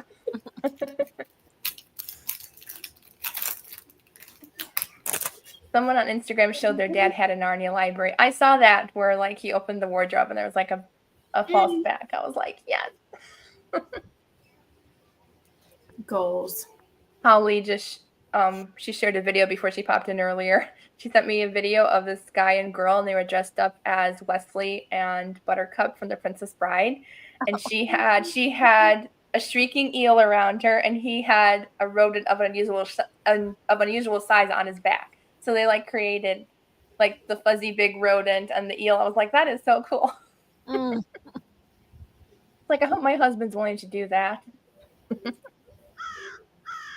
Yay, Darlene's back. Hi. Nikita says I have white bookshelves because they were cheap. Yes, they are.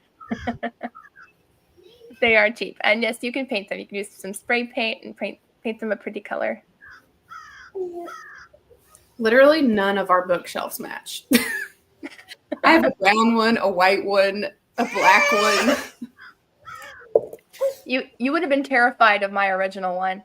It was like pretty solid wood, but I think there's a few original videos from my channel. I got my new bookshelves pretty quickly, but it was literally leaning like that. Oh gosh.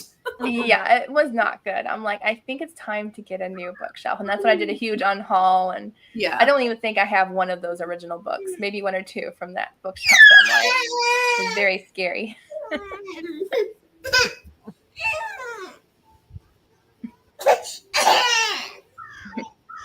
Her reading journal is like therapy for her. Yes, it is. It is good therapy just to relax and journal. Darlene says, it's funny, I was bringing some books to my library, and on our big shelf outside where we can exchange books, there was a book journal. Aw, that is so cool that somebody had a book journal there. Actually a really good idea. I have a couple now for like book reviews, but if I don't use them, I might do that. Jamie says she doesn't have matching bookshelves either. Mine kind of match, thankfully. Thankfully, like I don't have any white ones or anything. Okay, so you guys want to do another reading sprint? Sure. Okay, so we'll go until I think that's 30 after. So have fun reading, and we'll see you back shortly. Okay.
Okay, everyone, that's the end of our next reading sprint.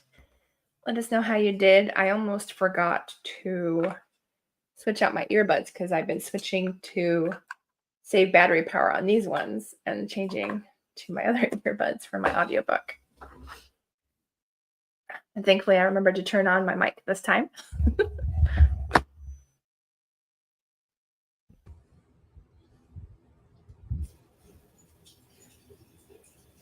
So I started a new book. I started If I Were You by Lynn Austin. It's pretty good so far. It's really interesting. Right in the beginning, there's two women that are both pregnant at the end of World War II. And then it like jumps like the one girl moved to the US and the other one is coming to visit her in-laws. And come to find out, the other girl actually stole her life. So, like the husband passed away, so the girl just decides to take her life and visit the in-laws and take over her name and stuff. And I was like, wow. Wow. So, yeah, it's really interesting so far. I was like, oh, this is going to be a good one. That's intense. Yeah, and that happened like in the very first chapter. Yeah. I finished a little over a chapter, and there's just like a lot going on, and I'm really, really enjoying it. And the main character has this like sentient spider plant, and his name is Kaz, and he's so funny. Like, I've laughed out loud so many times during this book because of him. Like, he's just made the whole book for me.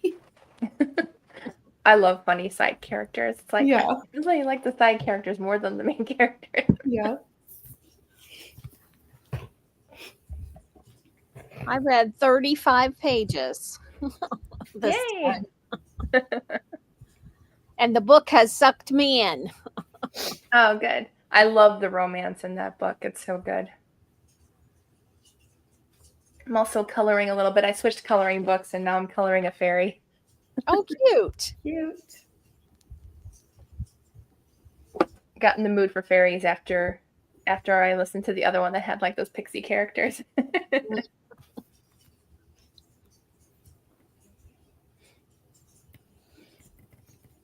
So Jamie popped off for a little bit. Oops, I forgot to get rid of the banner there. There we go. And Darlene said the reading journal that she found, I guess the person never used it. I remembered her talking about that. Popping in and out most of the day, setting in now to do some reading and participate more. Nice. Glad you're here. May try to film a video later. I'm hoping to post on Monday. That's good. That's good. Get it done early so you got the rest of the weekend done. I very rarely film on weekends. Like after Thursday, I'm done until Monday. So it's nice to have that little break. Nikita read 30 pages. Awesome. I read 10%, so whatever that is. Well, I don't know what 10% is. My mom's laughing at me. She's home now. I can figure it out. If I can find it on Goodreads. Oh, that's definitely not the book I'm reading. Okay. Okay, so I read about 46 pages, maybe 50. Or listen to it. I'm listening at 3 times the speed. It's a good narrator when I can listen to 3 times the speed and understand what they're saying. Mm. Do you guys listen to audiobooks, or are you guys more physical readers and ebook readers? I do both. Well, I started listening to my very first audiobook last week. Oh, yay. Are you enjoying it? And I didn't like it. So I've determined I either need a physical book or an ebook. That's okay. I was not an audiobook reader for the longest time. I only read physical books, not even ebooks. And when I physically couldn't read because I had an eye infection, I literally couldn't even see anything. Really was all fuzzy. God pointed me to audiobooks, and now I love them. Mhm. There's certain narrators that I can't do, though. Like there's one that one of the ones that did a Jamie Jo Wright book. I could not stand her narration. I was like, nope, this ain't happening. And every once in a while in my review, I'll put like, I would have enjoyed this book more if I read the physical book over the audio. Yeah. Kim got 3 pages read. Yeah, Brian Jacques did a lot of research with foods all the animals will be allergic to and what they could eat and not eat. I guess you kind of would have to if you're writing books about animals. You'd have to know what certain animals can eat and stuff. I know he got very descriptive in those books, like a lot of descriptions in books. I kind of miss those books, though. I should really reread some of them. I never read all of them. I think I read only a few. Hi, Sky. Glad you're here. Arrived a few minutes ago from work and began to read as soon as I logged in. I'll finish the book in the next sprint. Well, if not the next sprint, then definitely the sprint after, so that's good.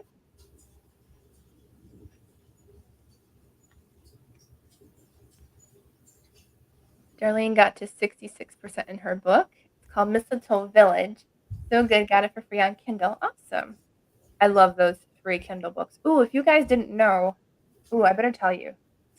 There is a Kindle book for free, and I hope it's still free. I think it is.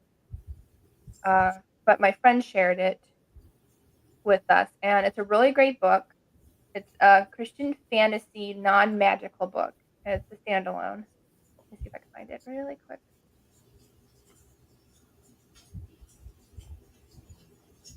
Oh, this is free today, so it might not be free anymore. It's not free anymore. Oh, no, I'm so sorry. I should have posted it, but Heart of Red, Blood of Blue was free on Kindle. I think it was yesterday or the day before. But it is on Kindle Unlimited, though, and it's a good book. I snagged it. Oh, you did? Which I think, I know, like recently it was also free at a certain point. So it may be free again in the future at some point. Yeah, I do see that like similar ones will pop up for free again. I wish I wanted like contact Amazon or what, because sometimes like I'll look up like free cozy mysteries or free Christian fiction, and I wish they would separate like books that you've read and books you've bought and books you haven't bought. Because like I feel like I scroll like for like 20 minutes straight and I have to like sort from books I already purchased, and it's like because I own so many of the free books that have already been free before, so it's like kind of hard to find free ones that I don't already own. At least they do say you already purchased this or whatever.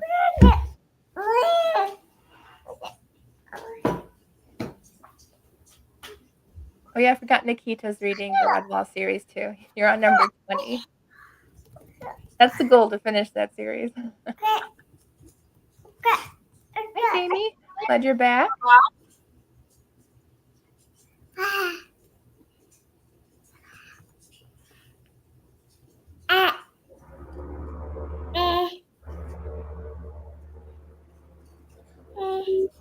Nikita says she hopes to continue reading the series. When you read his books, you have to not be hungry. I don't remember the feast, but yeah, there was definitely feasts in those books. Yes, I really want to join their feasts. That would be really good. The book in Redwall I am reading is Doomwhite. Wow, I do not remember that one.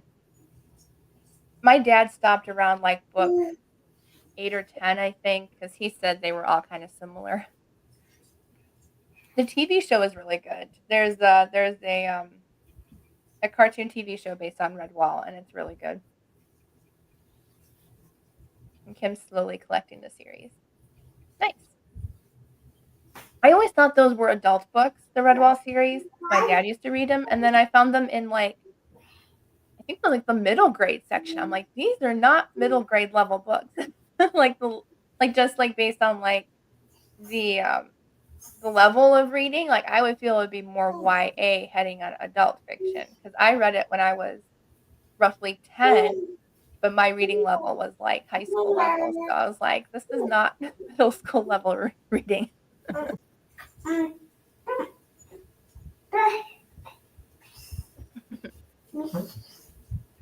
She's all happy today.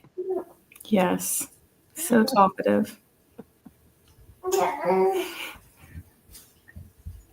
I did finish putting in the books, although I think I stuffed them too much into this anxiety bookshelf. So I don't know if it'll work or not. Okay, 2 of the shelves came out. Oh no, it was just the one I did overstuff the top and bottom shelf. Well, that's good. Now I only have to fix the one shelf. That was actually kind of fun, honestly. Oh, I just remembered that Heart of Red, Blood of Blue is also on Kindle Unlimited if people have that.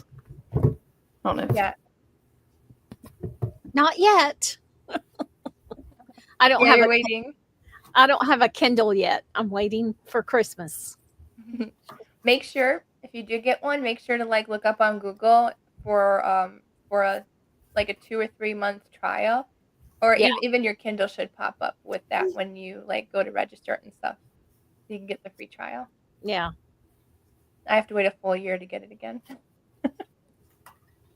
Oh, I'm definitely getting Kindle Unlimited. Yeah, it is worth it if you read a lot on it. I just review a lot of books from other things, and I have a lot of my own books. I just don't have time. Otherwise, it would be worth it for me to get it.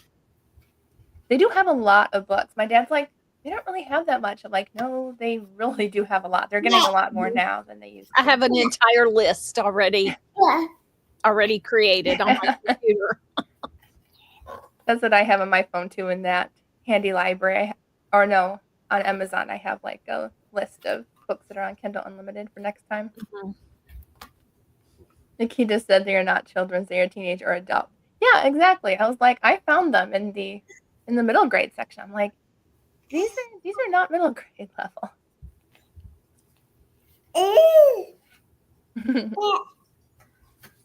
Darlene has an app on her phone that gives you free Kindle books. Nice. Heart of Red, Blood of Blue. It's been a long time since I've read it, but I know it's. Let's see. It says a girl on the run, a kingdom to save. Princess Gisela of Ceylon was born without color. Oh yeah, so she is an albino girl, and she's betrothed to Prince Beric. But it ends in his death, and it starts a 10-year war her father is determined to win. And so there's a savage warrior named Bloodless Kristoff who seeks the hearts of the entire royal family. And it's really good. It's more of a political fantasy, no magic, but it is very good. And I did enjoy Bloodless Kristoff, even though his name says differently. I've only read the first two or three chapters, and I really like it.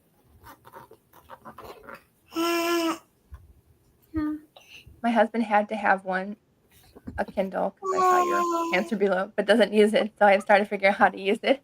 I'm not technically savvy. Once you get used to it, it's a little bit easier. It's pretty user friendly. But I had the very original Kindle, and I never rarely used it. Now I use my new one every single day. So once you get used to it, it's fun and easier to read.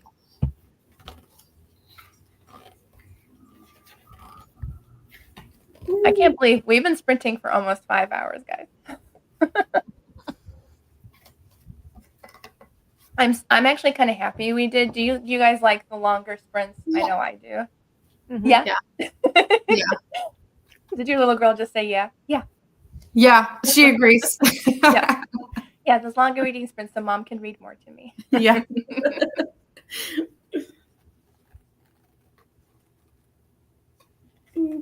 And the Kindle's bigger than your iPhone. Yeah. Mine actually, I have the very smallest Kindle I think they offered. So mine's not much bigger than my phone, which I actually do really like because it fits everywhere. I kind of wish I would have done that. Mine. I think Yeah, I just got mine mine's because it was bigger. the cheapest. And it was It on does sale. get And I was like, kind oh, of heavy. yeah. Yeah. I didn't realize they were different sizes.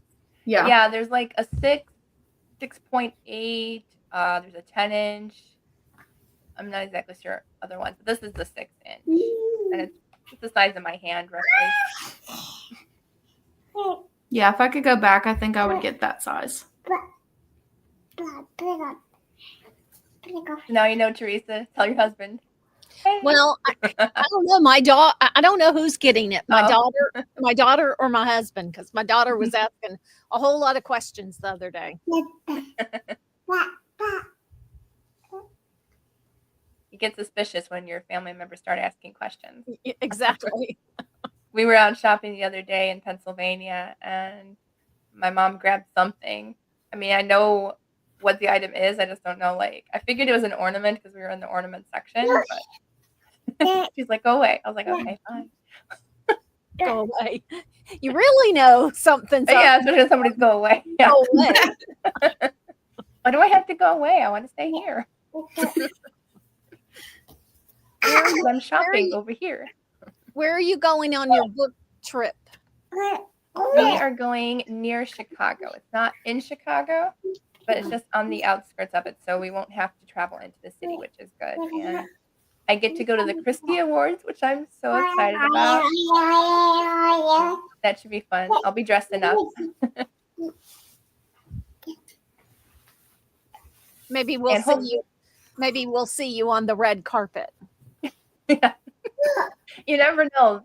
Just Read Tours is trying to get enough subscribers on their YouTube website to make it for everybody to watch. So hopefully they're doing a live stream. And hopefully I can sit next to Misu Andrews. She said she would sit next to me. She doesn't have to sit with publishers. I was like, I review for the publishers. Can I sit with them? I just downloaded a free ebook. I can't remember the name of it. But I saw on the front Misu had blurbed the book. Let me see what it is. But the cover is beautiful. Favorite authors. Let me see. I just found out from an author friend of mine. She's like, when you go to get your book published, you should have a list of people that may or may not blurb your book. So like start asking authors or whatever, even if they can't, you still have that connection that you can put on the list saying, hey, these people would be interested to blurb your book. And I was like, well, I'm glad I know people.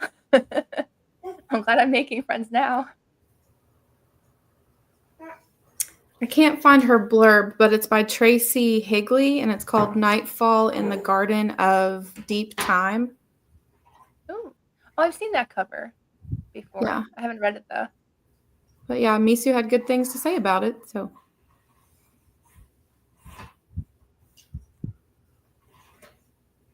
Kim asks, will I film any of it or add photos? I don't think I'm allowed to film there, but I will be sharing photos into a reading blog. So yeah, there will be photos, many photos. Oh yeah, you're going to the event too. Were you the one who said you wanted to find me at the event in the chat for Just Read Rendezvous? I'm so excited that you're going. Yay! First events are always so much fun. They're so much fun. Yeah, there's supposed to be 50 authors, and I think like at least like 150 people coming or more. So it's going to be a pretty big event.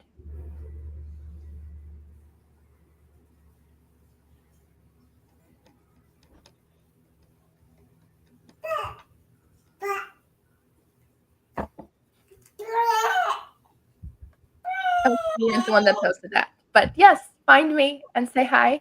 Remind me of your name, Lee, so I can remember your name. But I'm glad you're going. That'll be nice. I love meeting people out in the wild.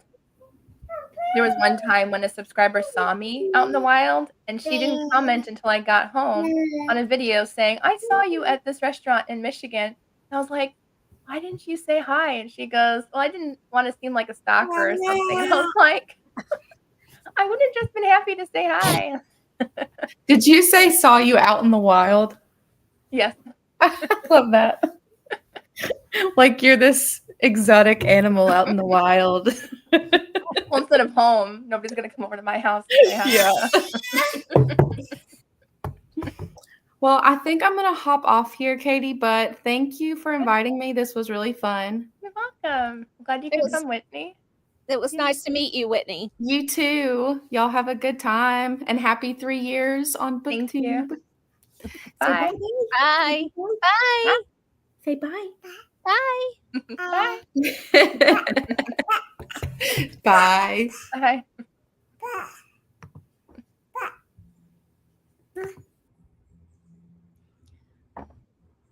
Saying Speaking bye a lot. of out in the wild, one time we were right outside of Nashville visiting family, and we went to a restaurant, just kind of like just a kind of like a Denny's, and I saw Reba McEntire get out of her car and go to walk into the restaurant, and my husband, but we were leaving. And my husband went, he said, "No, you are not getting out of your car to go say hi to her." Are you kidding? I would have jumped out the window if I saw her. I would have been like, "You guys can drive. I'll ask Reba for a ride. She'll be nice." Exactly. Like I'll walk home if that's an option. I would have been like, "Honey, I'm sorry, but bye." Right.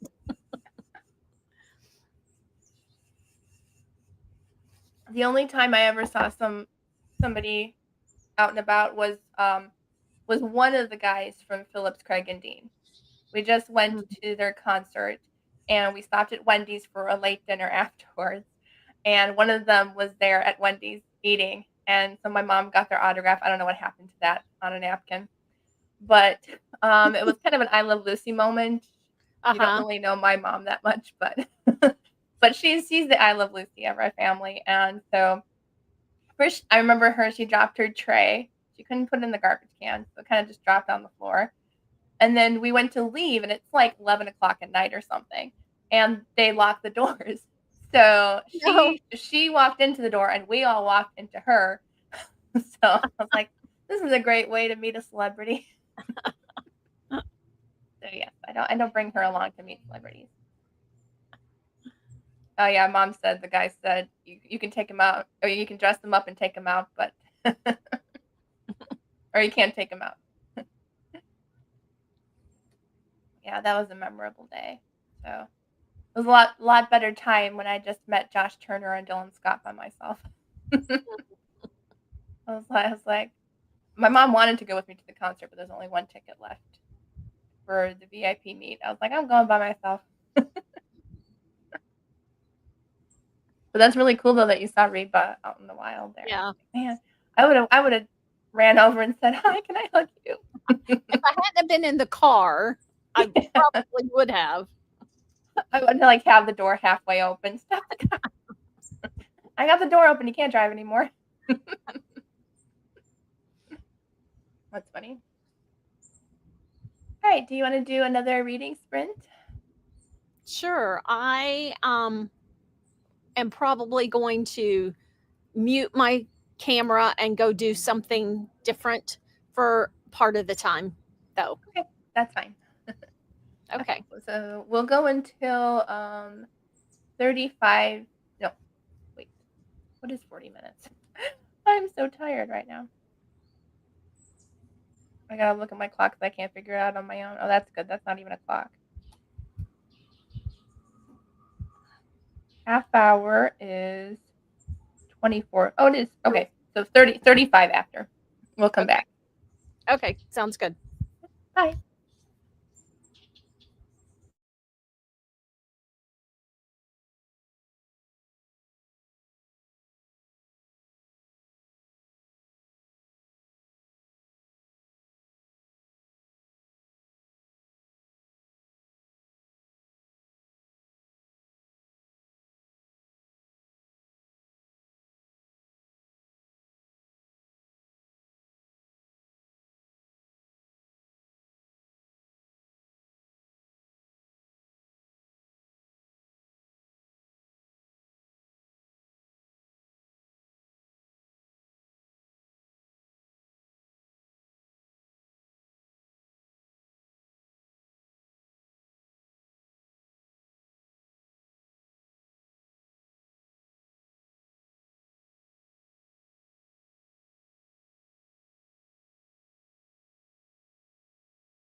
Okay, everyone, that's the end of our next reading sprint.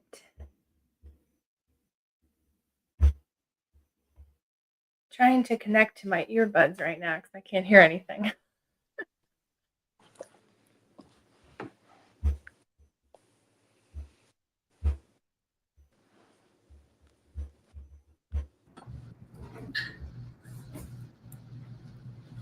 But let us know how you all did in your reading. And Caitlin, hello, welcome. Here. Oh, there's my earbuds. Huh. Took forever to reconnect. So what are you reading today, Caitlin? I am working on 2 books. I have a nonfiction book called Strength of a Woman, Why You Are, Proverbs 31 by Lauren Cruz that I've been working on. Let's see if I can there we go, sort of. There we go. And it's really good. I'm really liking it a lot. I've been trying to read a chapter a day, and I don't read a ton of nonfiction, but really enjoying this deep dive. So, yeah. And then I just read the first chapter of Search and Detect by Terry Reid. I haven't read any of the others in this series, but I think it stands alone. So, yeah, it's good so far. I read 6 pages and did something else and changed locations. Yeah, I'm thinking about changing locations too. Next sprint. But I got 25% in If I Were You by Lynn Austin, and it's really good so far. Very interesting. I honestly thought it was going to be more of a World War II story, but it really isn't. It's actually after World War II, so more of like a friendship to enemies story, kind of. Ooh.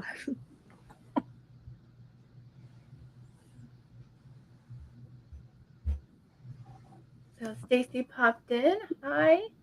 Hoping to get a couple hours or so of reading in before go out to celebrate your birthday and new job. Well, congratulations and happy birthday. So excited for you. Have fun tonight. And starting The Nightingale. Nice. I read that one a few years ago. And Jamie says happy birthday and congratulations. Hey, Jamie. Nikita finished reading part 1 of Ivanhoe and going to be reading A Tangled Web by Ellen Montgomery. Nice. The first book you read by her was The Blue Castle. The Blue Castle was so good. Yes. It's one of my favorites now. Mine too. I just love the main character. I was like, in the beginning, she really reminded me of me. I'm like, this is like me. Same. So it makes me want to pick up more of her books besides Anne. So that's good, because I only ever read Anne, and I'm like, oh, she has more than that. Didn't get any reading done, decided to color. Did I influence you with my coloring? Yes, I did finish my coloring page. I'm just waiting for it to dry because I added some glitter. Oh, wow. Beautiful. Katie, what did you color that with? Alcohol markers. I just put a piece of cardstock behind it to make sure it doesn't bleed through to the other pages. But yeah, and a little bit of stickles for glitter. Cool. Stacy got about 18 pages. Awesome. And Kim got another 18 pages read. Yeah, I finished 2 books so far today. And Yay. the way I'm listening to this audiobook, I might be able to finish the 3rd one. Jamie says, is that the one about the woman going to meet her husband's family only to find her friend there with them? Yeah. Yeah. Yeah, I was talking about that earlier, Caitlin. You missed it. Right in the beginning of the book, these 2 characters are friends after World War II, and one of them goes off to the U.S. With her son, and then the other one comes to the U.S. to be with her in-laws because her husband passed away.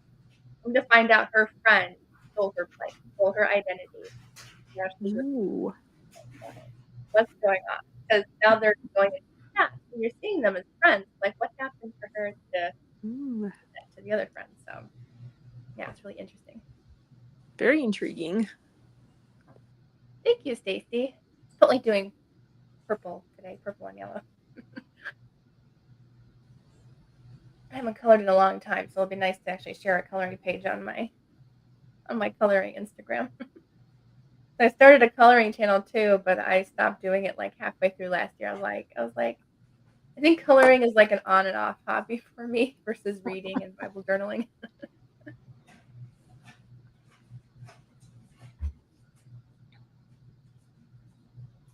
So do you have any plans today, Caitlin, or is this Not really, no. not really? Here at the library, I worked this morning, early part of the day till 3. So, yep. So we're closed now. So, yeah, this is it for me. I'll probably have to jump off around 5:30 or so. But yeah, it's nice that you get to hang out in the library after closing. yeah, it's my favorite place. So, Is that where you are? I was thinking that looks like a library. yep, it is. All I know is one time I got locked out of the library because my mom was late picking me up. Oh boy. I mean, honestly, I probably could have stayed in the library because I knew the librarians really well, so they would have been fine probably. But I usually well, they're closed. I gotta wait outside. Aw. Have you ever been to the bookstore, Powell's Books in Oregon? No. It's kind of like, I think it's known as, I don't know if it's known as the largest bookstore in the United States, but I went there one time. I was flying out. My daughter lives in Oregon. I was flying out. That is an amazing, amazing bookstore. I'd love to go there. Yeah. I mean, there's no way you could see it all in one day. Wow. Yeah, my family and I went to Virginia, and we went to a store like that. It wasn't super big, but it was like, I think they call it like a book fair or something. And it's in this huge barn. I'm like, this place is huge. And the prices were insane. I don't know if they were like overstocked because they were new books, I believe. They're all overstocked. So like the prices were like between like $3 and $5 a book. So I went a little bit crazy there. Mm.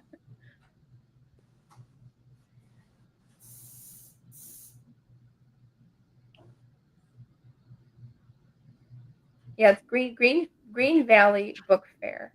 Has over 30,000 titles.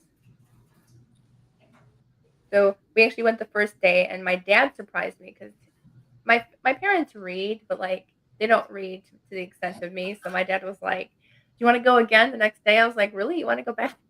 Okay, I'm not gonna argue about that. Wouldn't you like to go into a bookstore with an unlimited budget? Yes, that would be nice. Yeah. Mhm. It would be nice. I did get to have a shopping spree, but I was on a budget shopping spree. So it would be nice to one day go on a book shopping spree with no budget. Right.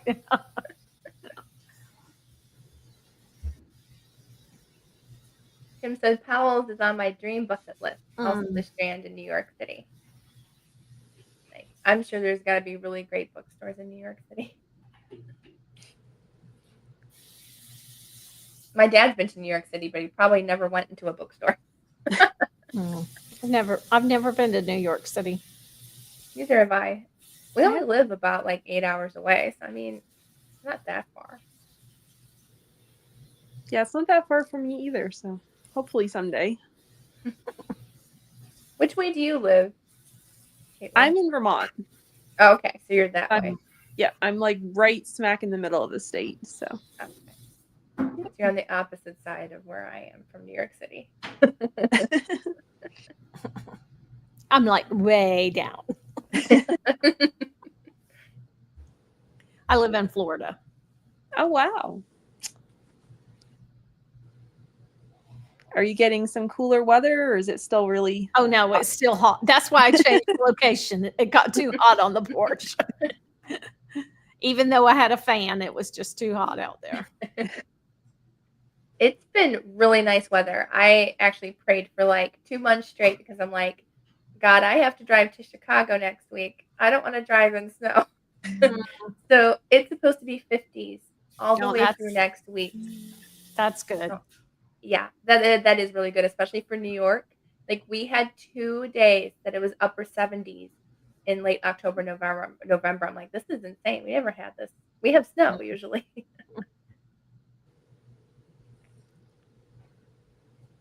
Nikita said, where I live, there's a secondhand bookstore that has 3 locations, but each location has different genres. Well, that's cool. Oh, cool.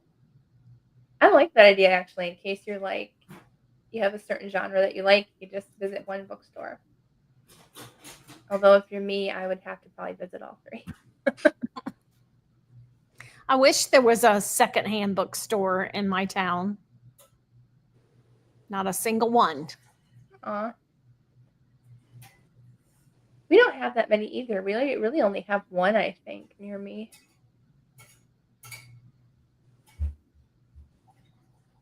Jamie says there used to be a bookstore called Hastings, which was a bit like Barnes and Noble, but it had more reasonable prices. My dad would always take me there to get new books. Yeah, there used to be one called. Trying to think of what we used to have. I can't remember what it was, but it was like Barnes and Nobles, but a little bit cheaper.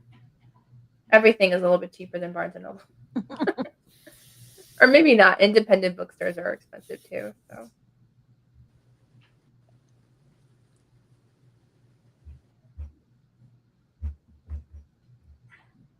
Yeah, I am already getting tired. Although it has been 6 hours. I'm kind of hoping to go at least until dinner time, maybe a little bit after. So if you guys need to pop up for dinner and come back, that's good too. Yeah, my husband's in there cooking dinner. What's he making? Do you know, or is it a surprise? Salad and chicken. Yummy. I think I'm just gonna end up having peanut butter and jelly on crackers. It was just leftovers today, so. You know what you're having, Caitlin? I don't yet. No, that's going to be a surprise, I guess. Nikita says her husband and her visit all 3 of those bookstores. It is a happy place for us, but not for our wallet. So we only go twice a year. Yeah, if I live next to Baker Publishing, I know I would be poorer than I am right now. Yes. I feel like no, there's no way. Like I'm fine not shopping at the bookstores around here. Like I go to write at Barnes and Noble, and I come out with nothing, so I do good. Although I very rarely have cash on me, so. We went to Barnes and Noble the other day, and I came out with nothing. Yay! I was looking for an Advent devotional book. They didn't have a single one. Yeah, maybe Christian Books would, or Amazon maybe. Yeah, that's what I'm going to have to do. I wanted to actually physically look before I bought. But sometimes on Amazon they'll have like a first look, so you can click on it, and you might be able to see a few of the pages. Yeah.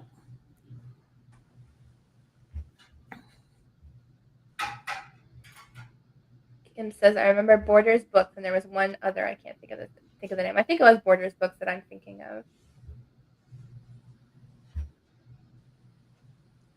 Kim, are you maybe thinking of Books a Million?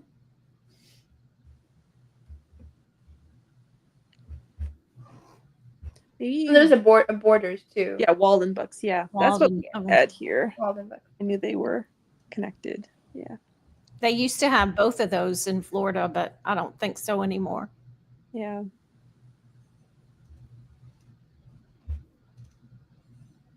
I think I bought like my very first Nancy Drew book. I bought at a Borders. I think it was definitely not a Barnes and Noble. I think it was Borders. And I remember walking to the back section and buying my first copy of a Nancy Drew book with my own money. What a great memory. I think it probably was about 7 or 8 probably when I bought that. Jamie says I have to figure out what to make. My hubby Wyatt got a tooth pulled. Oh, Mm. ouch. Can't have any crunchy food. Yeah, I remember those days. I had all my wisdom teeth pulled last year. That was not fun. I was in pain for like a month straight. Yeah, they actually had to dig, I guess, them out because they were so impacted. I was like, well, thank you. Woke up in pain too. It's like, thank you for not giving me enough gas to put me to sleep. So I was supposed to be out. I woke up crying. I couldn't say, give me more gas, give me more gas. Just put me out, hurry. Christian Books has great advent. Yeah, I've got a whole cart full. Hopefully they'll have that great deal again where like you can get free shipping when you spend $35. So Mhm. I'll pray that they'll send that deal again out soon if they don't already have it out. I have decision making issues. Me too. Yeah, every time like I get a gift card or I'm buying something, I'm like, which ones do I really, really, really, really want? I can't afford to get them all. Then it takes me like an hour to decide at least. Jamie remembers Borders too. Secondhand store, I leave with 20 plus books, but I only have spent less than 50. That's nice. Again, dangerous place for my wallet. Yeah. Yeah, I'm very thankful, honestly. Like, I don't get used books anymore. And that has actually helped my spending a lot, actually. Like, I don't even go anymore. So I used to be really bad at library book sales during those bag sales. Yeah. Very dangerous place. Although those bag sales were only like $5 a bag. So I was very good at like figuring out how to Jenga everything so like I could get like 50 books in one paper bag. Mm. I was like, how many can I squeeze in? And then you get the libraries that are mean and say the bag has to be closed. I hated those. I'm like, really? Like, I want to fill it up to the top, people. I don't care if I break my back with 30 pounds of books.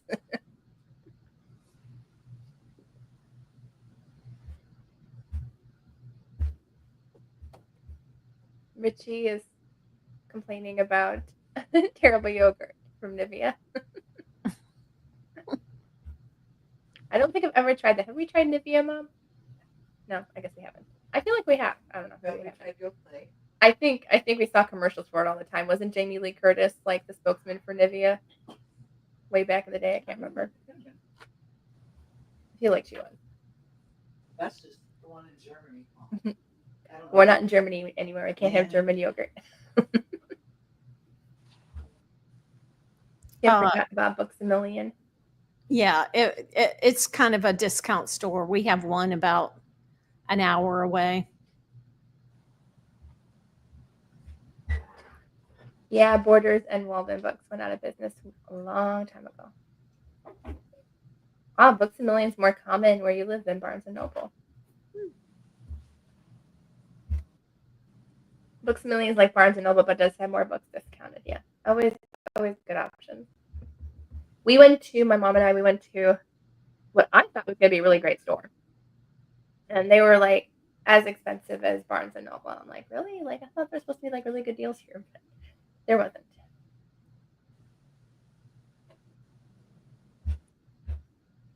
Kim says the closest bookstore to me is almost an hour away. Not horrible, but still a little travel. You can go a couple times a year. Mm-hmm.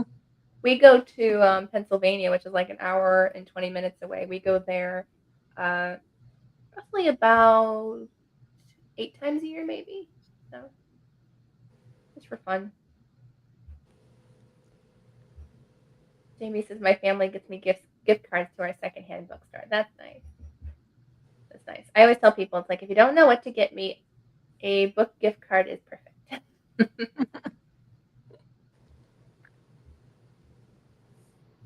I think somebody mentioned, one of my subscribers mentioned that her uncle always gifts her books for her birthday. It is either birthday or Christmas, so she always sends him a list. I was like, what a great uncle. Amazing. Consignment stores are big here, and you can find books for $1 or even 50 cents. They used to be that good around here. Not so much anymore. It's like when your used like stores like start to sell their books for like between $3.99 and $5.99. It's like I can buy brand new books from Book Outlet for that price. Oh, should we do another reading sprint, guys? Sounds good. Okay, so we'll go until 40 after since we're close enough to the hour. So I might grab something to eat. I don't know yet, but I gotta walk around a little bit. Yeah, I'll right. probably jump off and eat during that time. Okay. Too. I'll see you all back in 40 minutes. Okay.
We brought a truckload of magic. What would you like to make disappear? All that stuff out there. When you want junk to disappear, all you have to do is point.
Okay, everyone, that's the end of our next sprint.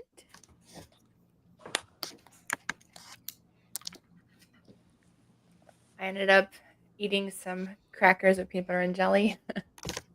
Yum. And then I continued reading If I Were You by Lynn Austen. I got to 31% and also started Where the Blue Sky Begins because apparently I can't listen to an audiobook while eating. So, so I was like, it's not working. I can't concentrate.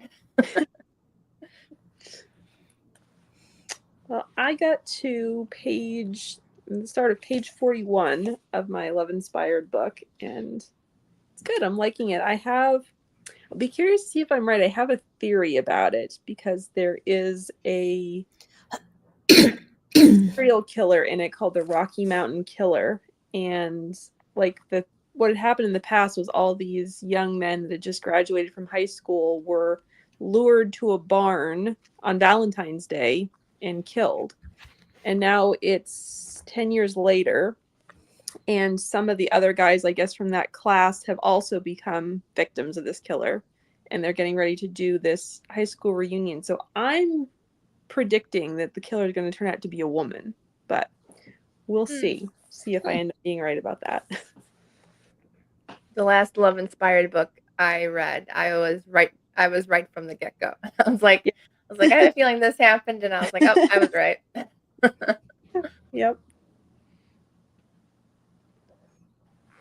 I got about 20 more pages read in Saved by the Matchmaker. I am now, thanks to your anniversary, Katie, I started this book this morning. I'm now on page 119. Yay! Yay for reading sprints. Yes. Are you all cozy in a blanket, Teresa? Oh, yeah. My pumpkin blanket. You're like me. Like, it can be warm in the house and I'll still have a blanket. Well, the couch in our living room sits right across from the air conditioning vent. Yeah. So you're still like me, though. I like to be warm and just have my face uncovered from coolness. I always wear my blanket with a lion on it because my dad got it for me almost 20 years ago now when he was in Qatar. So wow, that's still my favorite blanket.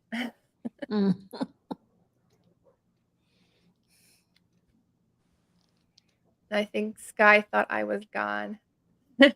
No, I just turned off my screen to eat and make myself something to eat. So nope, wasn't overheated. Thankfully, I've been keeping it plugged in, and it wasn't overheated. Just the battery run out when I disappeared that one day.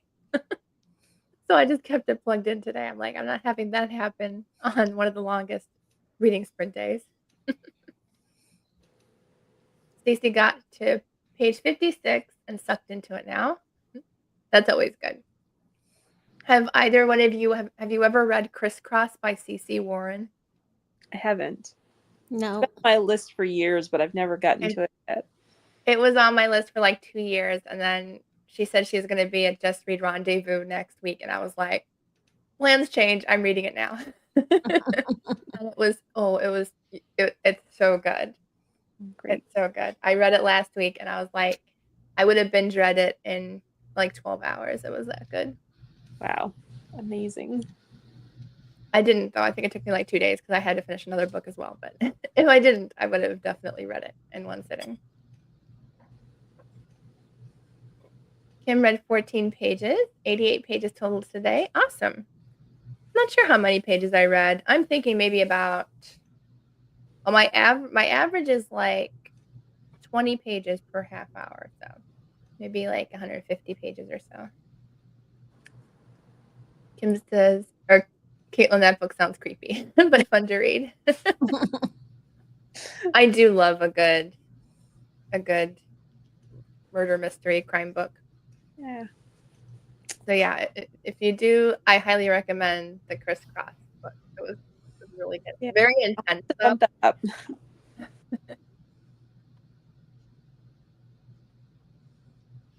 Nikita read 22 pages of A Tangled Web. would have read more, but husband, who was at an event, was texting me, telling me he ordered me dinner. Oh, that's nice. Because he knew I would forget to eat. Yeah, reading takes priority sometimes. You gotta remember to eat. That was nice of him to send you food to make sure you ate. I'm like that in the mornings. I kind of just forget to eat. Hi, Tina. Glad you jumped in. You got 14 pages read. Awesome. Sky just finished Spectres in the Glass House. Ooh, nice. You were able to predict the end. Awesome. I can't remember if I did or not. I think I predicted a little bit of it, but it was still really good. What did I just finish reading? I finished reading something that kind of surprised me. It wasn't a super mystery. It was more contemporary, but it definitely shocked me. When I Closed My Eyes by Elizabeth Muster I finished this morning. That one had an ending that I wasn't expecting. Oh, wow. I was like, I love those authors that make you think something. I'm like, oh, I got this. I know this happened, and all of a sudden I was completely wrong. Yeah. Right. I was Yeah, like, definitely. no. How could I get that wrong?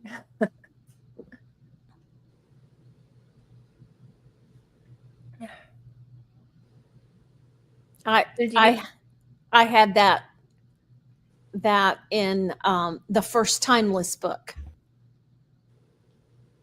I was not expecting that at the end at all.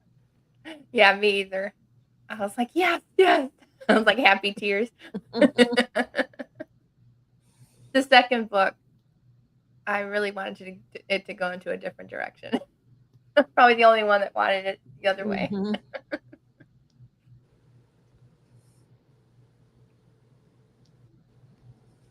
We're headed on to 7 hours. I don't think I will beat. I think Lucy has the longest reading sprints in record. I think hers is like 11 hours. Oh, I don't think I'll goodness. make that. I don't think it's gonna happen. Maybe like 8 hours. I'm thinking at least maybe another hour or two, maybe. But I might switch to my comfy cozy chair for later on. Well, maybe not, because all my equipment's plugged in. It might be kind of hard. Kim still has to read the Timeless series. Yes, you do. Yes, you do. They are very, very good. I love that they're like different. Like, even if you're not a time travel fan, there really aren't time travel books. Like, somebody was saying that they really don't like time travel books, but like they love these because it's not really traveling through time. It's just kind of living two separate lives in two different timelines.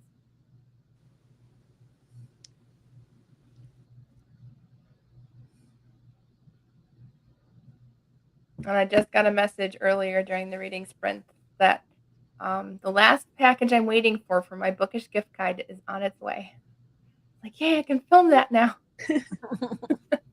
I was like, you better hurry if you want it in the video. So it's been great. I did this video 2 years ago, and this year it's working out really well too, where companies want to collab with me again, which is nice. Not the same companies, other new ones.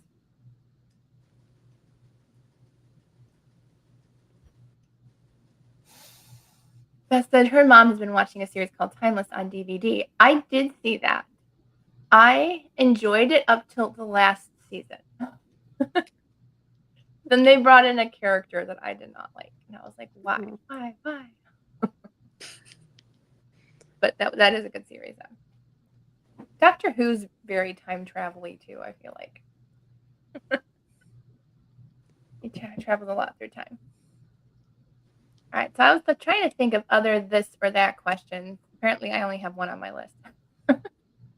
But do you guys prefer dogs or cats in stories? Hi.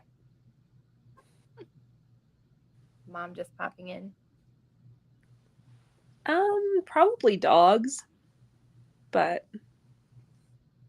cats are fun too. in stories. I'm more of a dog person though, so I kind of gravitate more towards them, I guess. I'm a neither. I used to be a huge dog lover. My mom was allergic to cats, or is allergic to cats.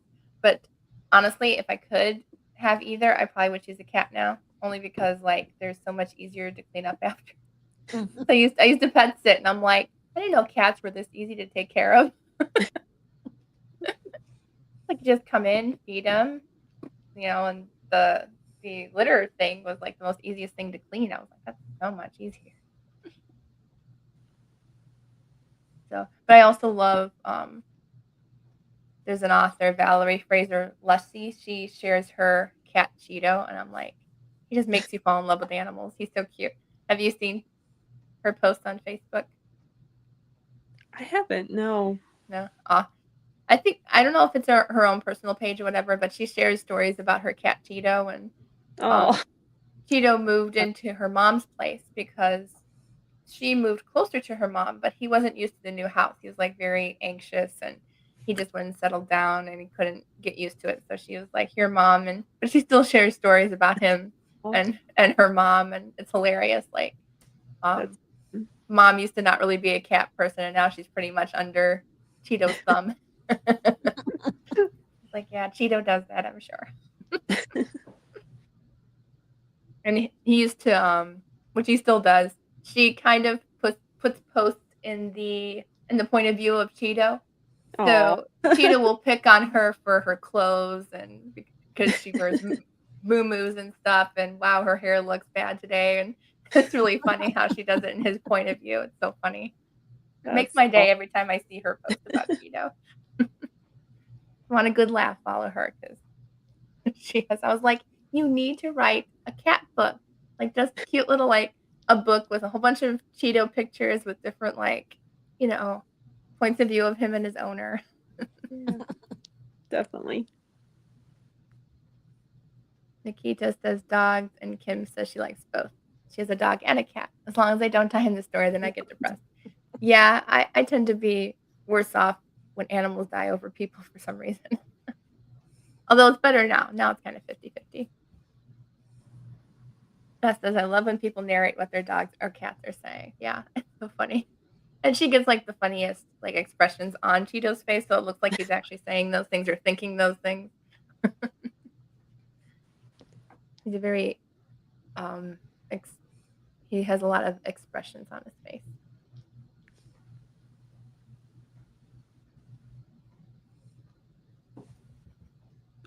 I'm trying to decide if I want to listen to an audiobook. I probably still will continue. I am down to, I think, 12 books for the event. That's not bad. Yeah, 12 books. I don't think I'll get them all done by Wednesday, but it's nice to know that I got more done than I thought I did. Mom's read, well, you've read 4 books. I don't know if they're all from authors that are going to be there or not. Yes, she read 4 books this month. They're not all from authors who are going to be there.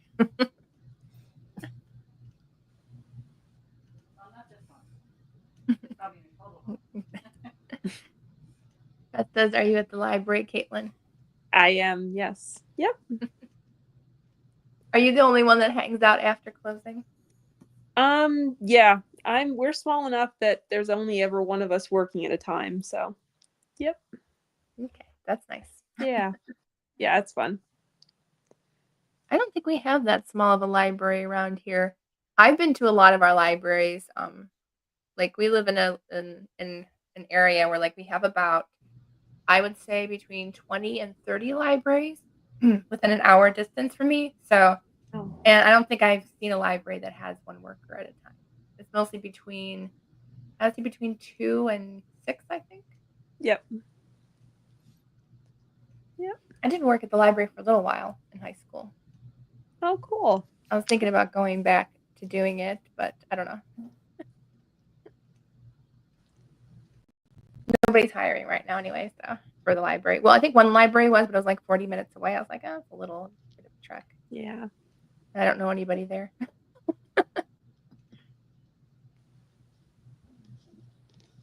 Yes, they are superheroes. unless you get one of my friends. Like, it was funny the other like I think it was last year or something. I went to get a librarian recommendation, and this was funny. So I asked her. I've known her for years, and I was like, I need a librarian recommendation. I think she's like in her like 60s, I think. And she's like, I don't read any books. She said, I only read my Bible. And I'm like, you're a librarian. I'm like, how can you not read? Oh my goodness. It just cracked me up. I was like, isn't that like a prerequisite to be a librarian? I think so. Yeah, I think so. It just cracked me up. I was like, okay, then I think I'll ask somebody else then. She's the sweetest lady too, and I'm like, really? You don't read? You never expect a librarian to say that. It's really fun. Yeah, That should be a prerequisite of being a librarian. yeah, definitely. Like the one thing you should do. You should be reading. Hmm. But I was like, at least you picked a book that's, the best book out there to be reading. Yes. Yep, for sure. But yeah. So is there a particular author that you are most excited to meet next week, or all of them? Laura France. Oh, wow. Cool. I have been friends with her since last year, I think. And because I reviewed her book and she got the review link from Baker Publishing, and like we instantly became friends. And so I'm like, I can't wait to see you. I texted her just last night. I was like, it's less than a week till I get a Laura hug. Oh. So yeah, she's the one I'm most excited about meeting. Amanda Barrett too, since I love her World War II fiction. And of course, Miss Sue Andrews, but I've already met her. But it's just nice to see her again. So, but yeah, there's a ton of authors and a lot of new ones, which I'm really excited about meeting. I even finally made a list of like authors I have met and authors that are going to be there. So like I'm kind of keeping track of how many I've actually met and stuff. But yes, there's a lot of repeat authors that I already know, like Becca Kinzer. I've met Amanda Dykes. I've met before, but I'm excited to see them again. Grace Hitchcock. I am excited to meet her because I read one of her books so far and I really loved it. And Kimberly Woodhouse is going to be there. I'm excited to see her again. Sarah Brunsvold. Sarah Brunsvold was the only author at my first event from last year that I ever went to. She knew who I was. And she was looking at me very oddly, like, do I know you? And she was like, and I said my channel name, and she's like, oh, yes, Paperbacks and Ponytails. She goes, I get so many book recommendations from you. So it's kind of funny that an author actually recognized me. And That's like, so cool. Yeah, that was fun. Yes, it should be lots of fun. I'm glad to see a lot of my author friends too that are going to be there again.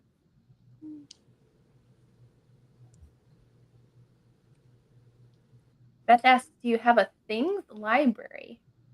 Part of the regular... Go ahead, sorry. Yeah, we're working on it. We're working on getting those things cataloged, but yeah. Yep. Oh, like you can check out like a Kindle or a laptop or puzzles or whatever, yeah. Yep, and even other things too. Like we have like ice skates and snowshoes and stuff that people have donated that we're in the process of getting worked into our catalog so that people can actually check those out and use them. So. Oh, that's a nice idea. Yeah.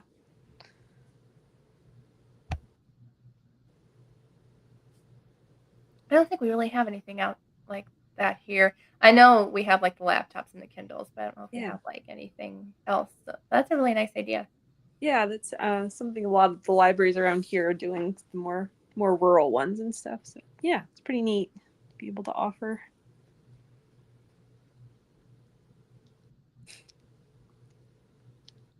Nikita says, where I was born and raised, our library had so many locations it stretched over multiple towns.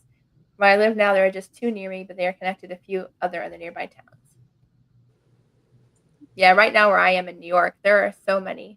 And I miss going to near Niagara Falls Their library system's even bigger than our system, but I can't anymore because I'm no longer dorming at the college. I was like, no. Like, if I didn't say anything, I probably could have just kept coming. But they're probably worried about, like, oh, you're not going to return it because you live far away. I'm like, only 40 minutes. It's not that much of a trek. Yeah, it's kind of weird. So yeah, we're a completely different system from that system. I'm like, really? You're not that far away. Wow. Yeah. It's funny because I grew up going to this library, and it's like, I mean, you can't really tell from the picture here, but it's like all one room. So there aren't like rows of books. It's just bookcases up against the walls and stuff. So when I was a kid, one of the part of the state library system, you could go and check out books like about a half an hour away from us, and that was a big library. It was like my first time seeing actual rows of shelving units, and I was like, wow, this is huge. I just don't remember that. You should come to New York because our Yeah. downtown library, it's huge. And we technically have 3 floors, but the bottom part is like offices, and then they'll have like the used book sale. Middle, whatever, second floor is the entire library. So like you have like the checkout area, you have the coffee shop, you have a big room for DVDs and CDs, and then like it's literally the entire length of the big building is books. Used to love to go there, and they had a different section just for music books, which was really cool. So loved going there and borrowing books. When I used to play the clarinet, I used to go there and borrow books all the time.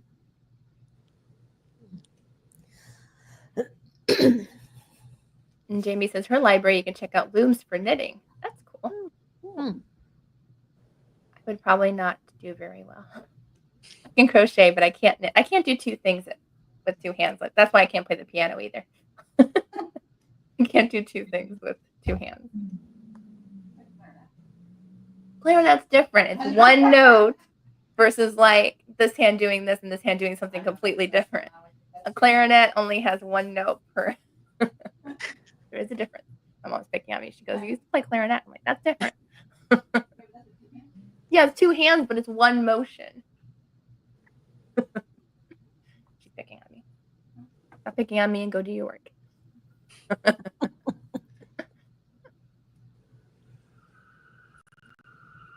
All right, so you guys want to do another sprint? I probably need to jump off now, but thank you so much for having me, and congratulations on your 3 years. I'm so You're happy to welcome. be here. It was awesome. Thank you.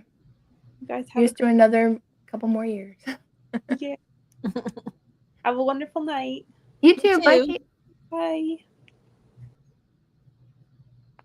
All right, so are you sticking around with me for more reading? Yep, I'll stick around with you.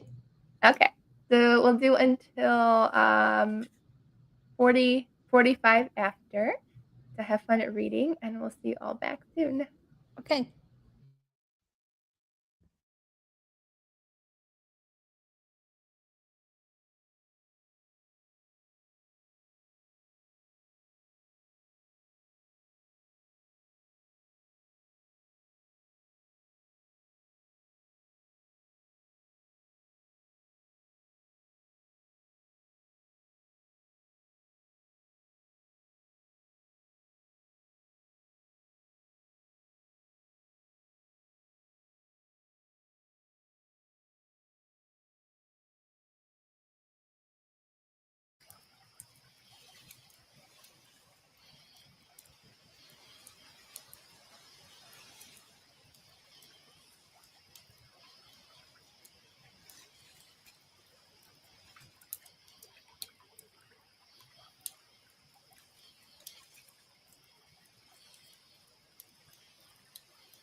Okay, everyone, that's the end of our next reading sprint.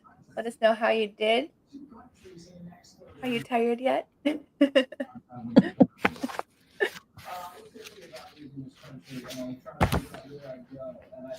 I got to almost halfway through my audiobook, so I did 35 pages again. yay. That must be what I can read in about 45 minutes. Yeah.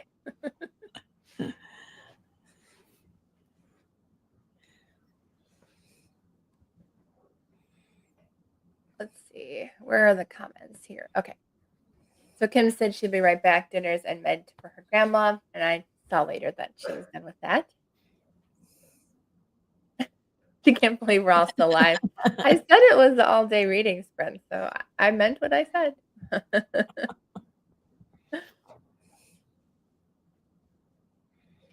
This is only going to happen like once a year.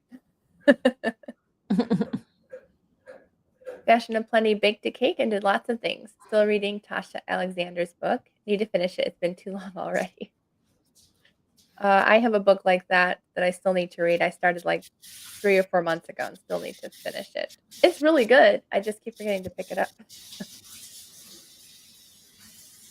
Thank you, Chloe. Yes, I'm really shocked at how long I've been sprinting too. And Teresa's been here since the very beginning too. So thank you, Teresa. Well, I didn't want to leave y'all by yourself.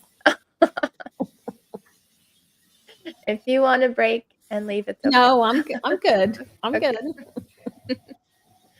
Beth asks what we're reading. What are you reading again? Oh yeah, you're reading. I'm reading Saved by the Matchmaker by Jody Hedlund. Yeah, and I'm reading If I Were You by Lynn Austin, which is kind of hard to see it. Not really. But it's really good. And it is getting more into the World War II part of the story now. So it did backtrack. Hi, Linda. Linda says it's 11:27 p.m. So she's starting to get tired. I'm glad you had some reading time, though. And you feel free to go to sleep. What book by Lara France that you recommend? Her last name is spelled Frantz, which is an interesting spelling. And I really liked her book. I've only read 2 so far. My mom and I both read The Rose and the Thistle, which was really good. That was both of our first books by her. But I might have read 3 of her books actually. But the one that I really liked was called, and it was the one from this year, The Seamstress of Acadie. That's the one that I really like. It's got some flowers and a girl on the cover. That one's my favorite. That one was really good. I just realized I never posted a review on Goodreads for that. That's weird. Are you talking to somebody? Yeah. I read by her, I don't know if you can see this, it's kind of little, A Bound Heart. Yeah. That was really good. I still can't believe I don't have a review on here. I gave it 5 stars. Kim's grandma's doing well and her mom is bringing her dinner. She knows I've been sprinting with you all day. Families are the best. We have a husband sending dinner to one and mom sending dinner to a daughter. Stacey got to page 94. Gonna make dinner, then get ready to go out. Awesome. Have fun tonight, and you're welcome for the reading sprint. Jamie read 18 pages in What Remains in the Wilderness. Nice. It's a Christian dystopian. Ooh. Nikita read 28 pages. Nice. Tina ate dinner. Kim got 15 pages read this round for a total of 103 pages today so far. Awesome. Chloe, haven't read all day today. I've been reading like a book at night with the baby not sleeping, and then all day I'm unmotivated. Aw. Hey, a book a night with the baby not sleeping?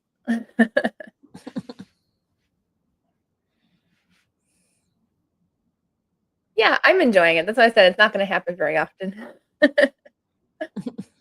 But it's nice to hang out for a day and celebrate with reading sprints. Kim has 46 pages left in the book. Just might finish it tonight. Yay! Fashion of Plenty's read a few pages from the Tasha Alexander book. It's fast-paced. I like it, but wish it would have some downtime and more of a balance in the plot. But it is engrossing and good. Sometimes a book does need a little bit of a break. Like the book I'm writing, I definitely don't want it to have like all action or all romance. I want to have like a mix.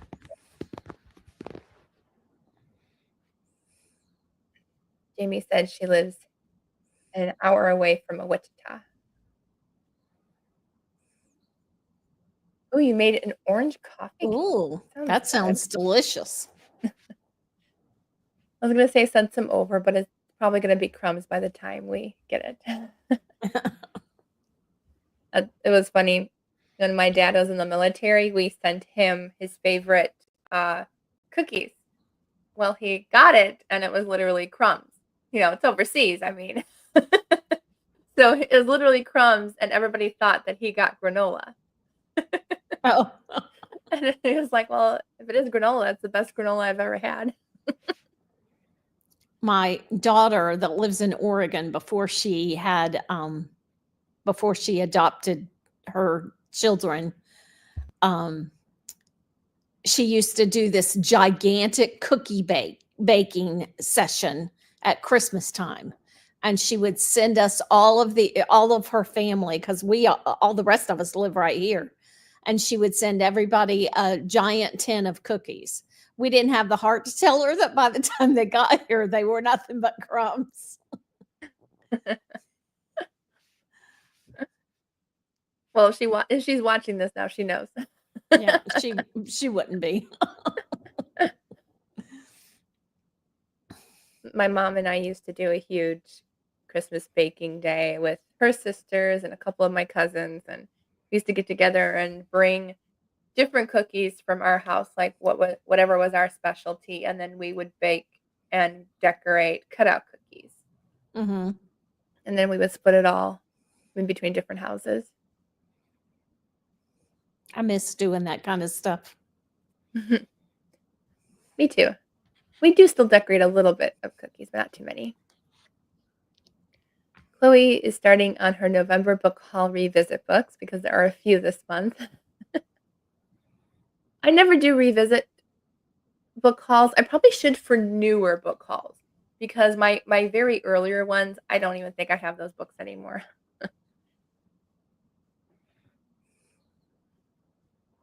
Yeah, you do need to have a chill time within a book, so there's a nice balance. Yeah. Yeah. Everyone needs a nice, relaxing chill time, even characters. Otherwise, it's like, that's not real life.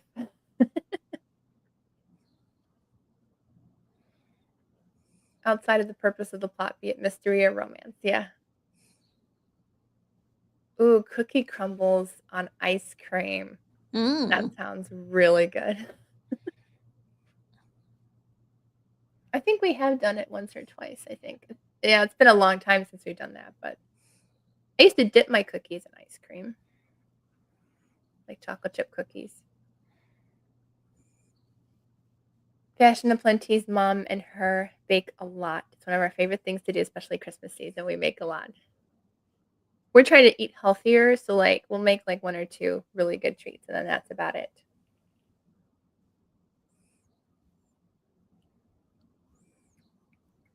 My health is not good enough to stand in the kitchen and do that kind of stuff any longer.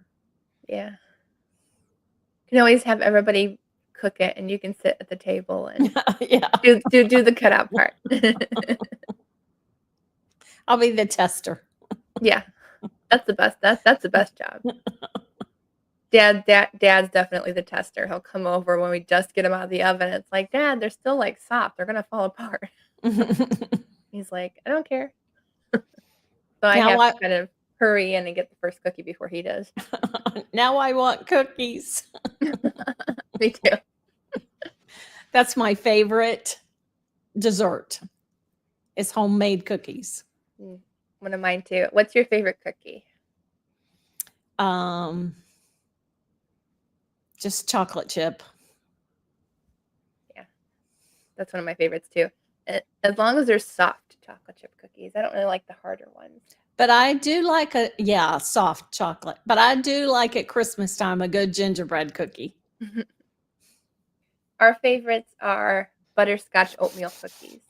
Oh. And I think the recipe's always been on the back of the Toll House Mhm. butterscotch chip bag. That's the one we've always made. Of the Yeah. oatmeal. On the back of the oatmeal package. Mhm. And that one's always been our favorite. I might send my husband to the store after we get done. Honey, I want cookies. Gail said, read several pages, cooked dinner, and ate, and husband is cleaning up. What time does the print stop? I don't know. I really don't. It's not going to be late, though, like, because we have been sprinting all day. So, like, I don't know. No later than 8 o'clock max Eastern time. So, like, 1 or 2 more hours. That's my top point. So I can go and relax. Chloe says, that's what we do with stale cookies or brownies. Put it on ice cream. That sounds good. Yep, characters with downtime.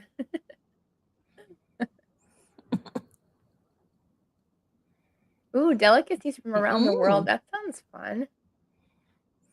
I don't know if it was a subscriber or I know somebody, but what they do is like they pick a different country each year, and that's what they make for their Christmas dinner. So whatever that country celebrates, they make cool. that.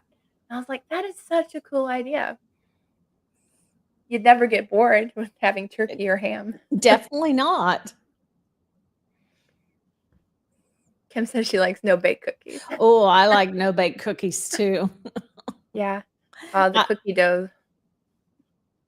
I actually never met a cookie I didn't like. Yeah. We made those back when I lived in Texas. I went over to our pastor's house, and their daughter and I were making cookies with the mom, and she let us have pretty much like half the cookie dough before it was even baked. Like, gee, thanks. My mom would never let us do this. I feel like the more you cook at home, the easier it is to be healthy. Yes, definitely. Mm-hmm. And we use vegan butter, and it has no bad stuff in it either. And it's really good. I'm like, this is way better than butter, and you can bake with it and everything. No. Nikita likes no bake too.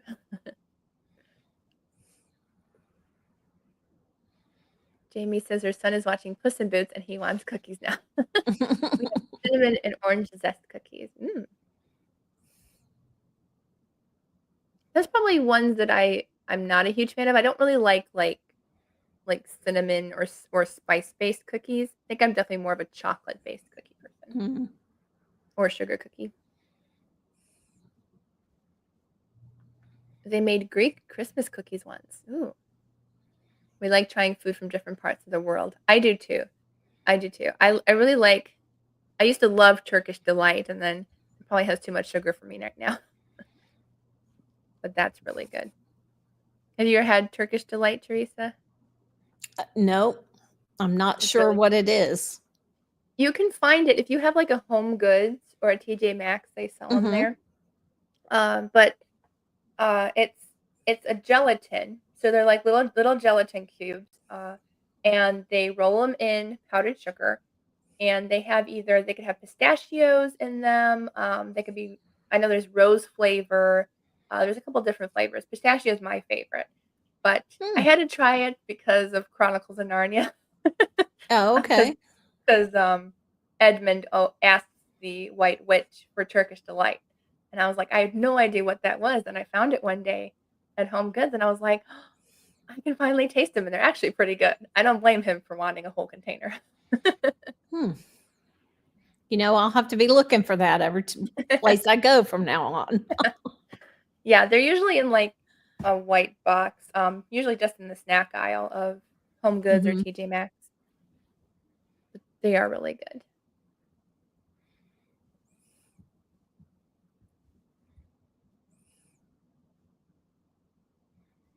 Kim says she's had 2 of cookies or whatever she had. Can't remember what. No Vega bake had. cookies. Oh, no bake cookies. Thank you.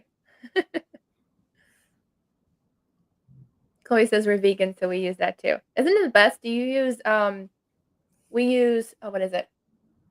What's the company we use for the vegan butter, Mom? Country Crock. Country Crock is the one we use, and it's all olive oil based, and it's really good. Everybody enjoys no bakes. Now I want a cookie. Thanks, guys. I never crave sweets, or hardly ever. So. Oh, I crave sweets all the time. Jimmy says we mostly make, I don't know how to pronounce that, pizza cookies at Christmas. It's an Italian cookie, but you have to like anise because it has that in it. Oh, I'm not a anise fan. Yes, Turkish delight was Edmund's weakness. It's not anymore for me because it does tend to be too sweet for me now, but it is really good. Have you tried making Turkish or Greek halva? It's easy and you can control the sugar. They are not like Turkish delights, but also a sweet dish. No, I haven't. Check it out. Thank you, Kelly. Thank you very much. Glad you popped in to say hi.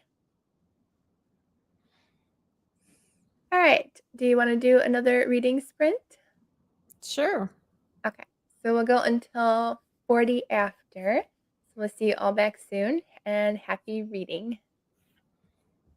Okay.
I have about one left in me, I think.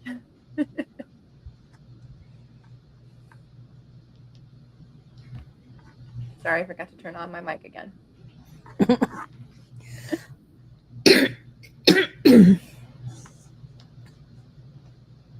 I've only used my mic a handful of times, so I keep forgetting to turn it back on.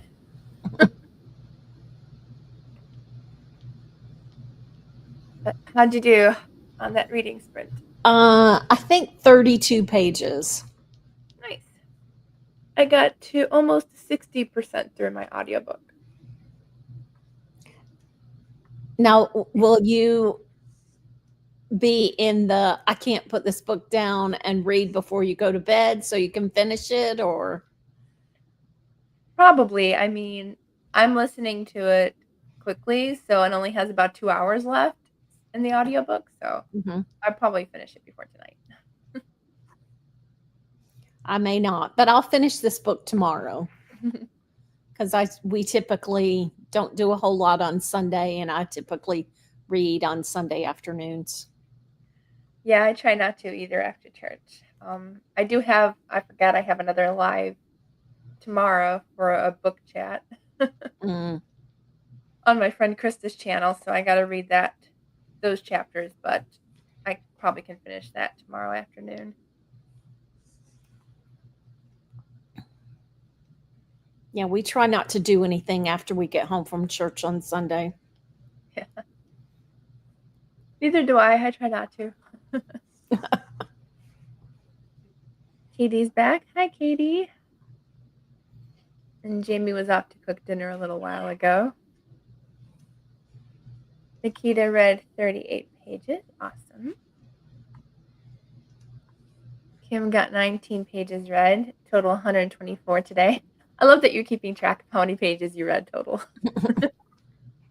I know I didn't. Mine only shows percentage, so. Well, because I started this book, I can tell how many pages I've read today. Kelly's only 62 pages in her book. Will not finish tonight. That is a long book, 592 pages. Yeah. I don't think I could finish it either.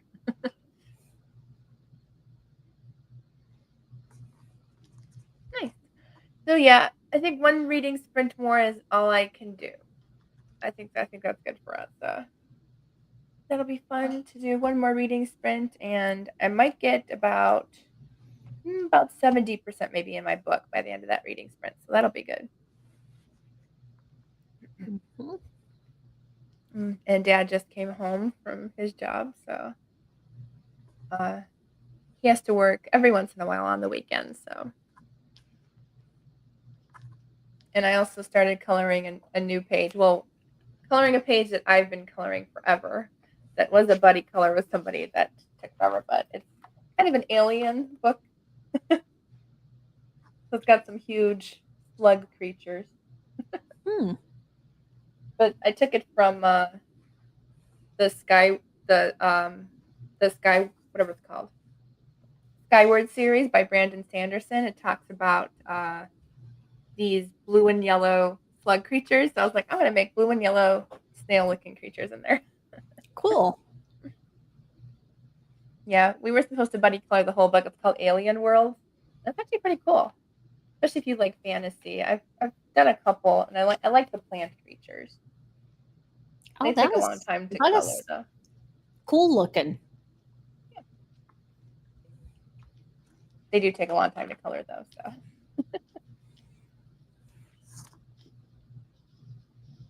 I was actually really happy with how this one turned out. This was my snow scene. It's got a bunch of glitter on it. That's awesome looking too. Yeah, I like more detailed pages, but I don't like the Zentangle ones, like with like the paisley patterns and stuff. I don't like stuff like that. It's got to have a scene to it or something.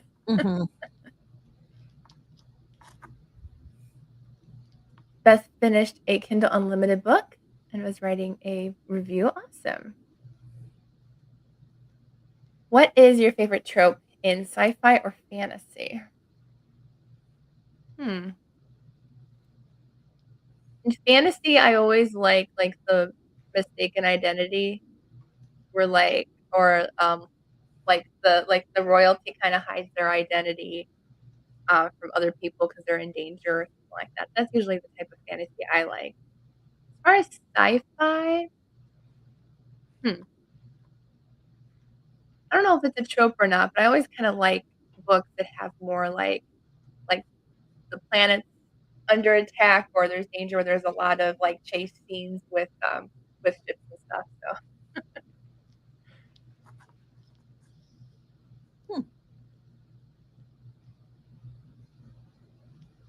I'm not a sci-fi person at all. And in fantasy, about the only kind of fantasy I read is if it's fairy tales considered fantasy. yeah. That's the kind of fantasy I like to read. Mm-hmm.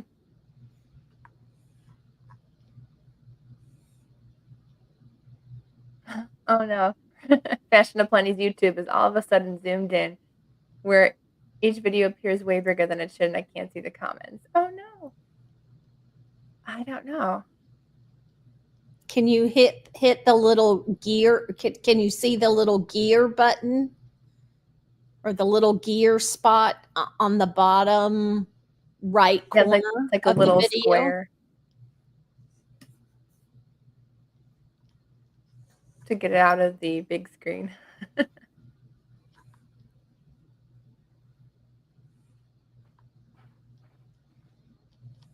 looks like, did you fix it? For some reason I'm able to see these live chat comments for now. Okay. hopefully it'll get figured out.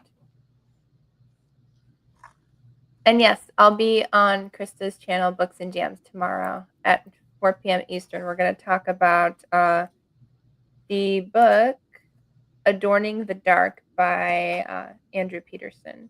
So it's kind of his writing journey and his music journey, which I had no idea he was a musician, so that's pretty cool. Hi, Laura. Laura's been in and out all day.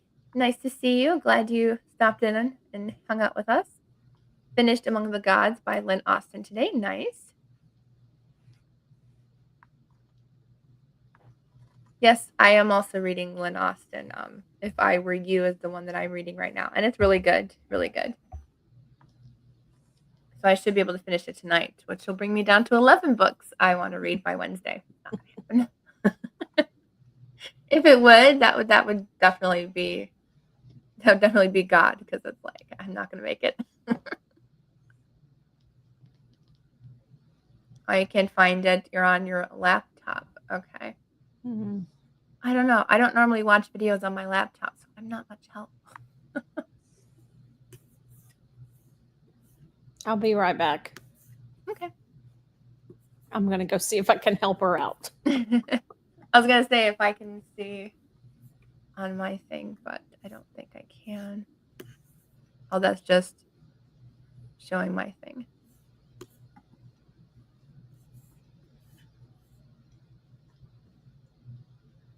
Yeah, that's what I was thinking. It's either like just hover on the right-hand side of the screen. There's like a little square or a little white outline box, and you can click on that to get out of the full view if that's what it is.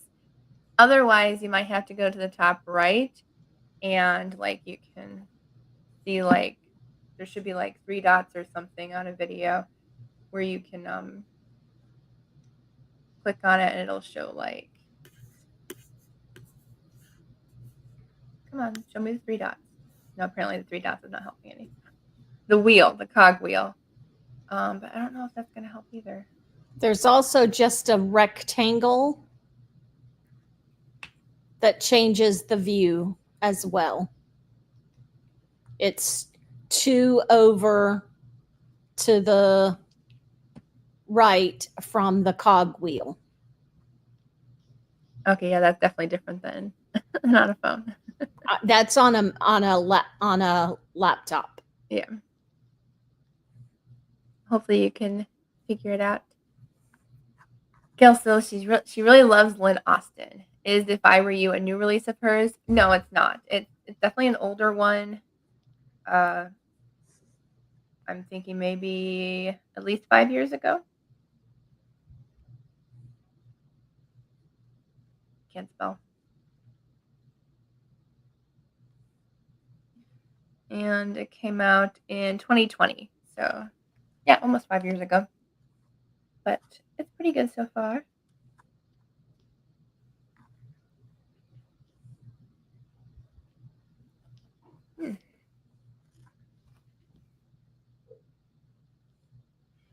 So hopefully I'll make it to church tomorrow. I should, since we're gonna be off here for not too long or whatever. Do you want to just go into another reading sprint and then we'll say goodnight after? Sure. Okay. So let's go ahead and do one more reading sprint. For those of you either just popping in or coming back, we're gonna do one more until 30 after, and then we'll come back and say goodnight. So have fun reading, and we'll see you back shortly.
Okay, everyone, that is our last reading sprint for today. Let me know how you all did on the last sprint of the day, and did you get any books finished? Or I'm sure a lot of you got a good chunk read for the day. I read Oh, go ahead. 216 pages today. That's awesome. I got to 65% of If I Were You by Lynn Austen, and I also finished the other 2 books that I was reading earlier today. Awesome. So I feel accomplished finishing 3 books in one day, although the other 2 only had like an hour left in both. So let's see, I'm trying to figure out 464 times 0.65%. So in this book alone, I read 300 pages. Wow. Or listened to 300 pages. Wow. But that's on audio at 3 times the speed. So thankfully, I am understanding everything that's being said.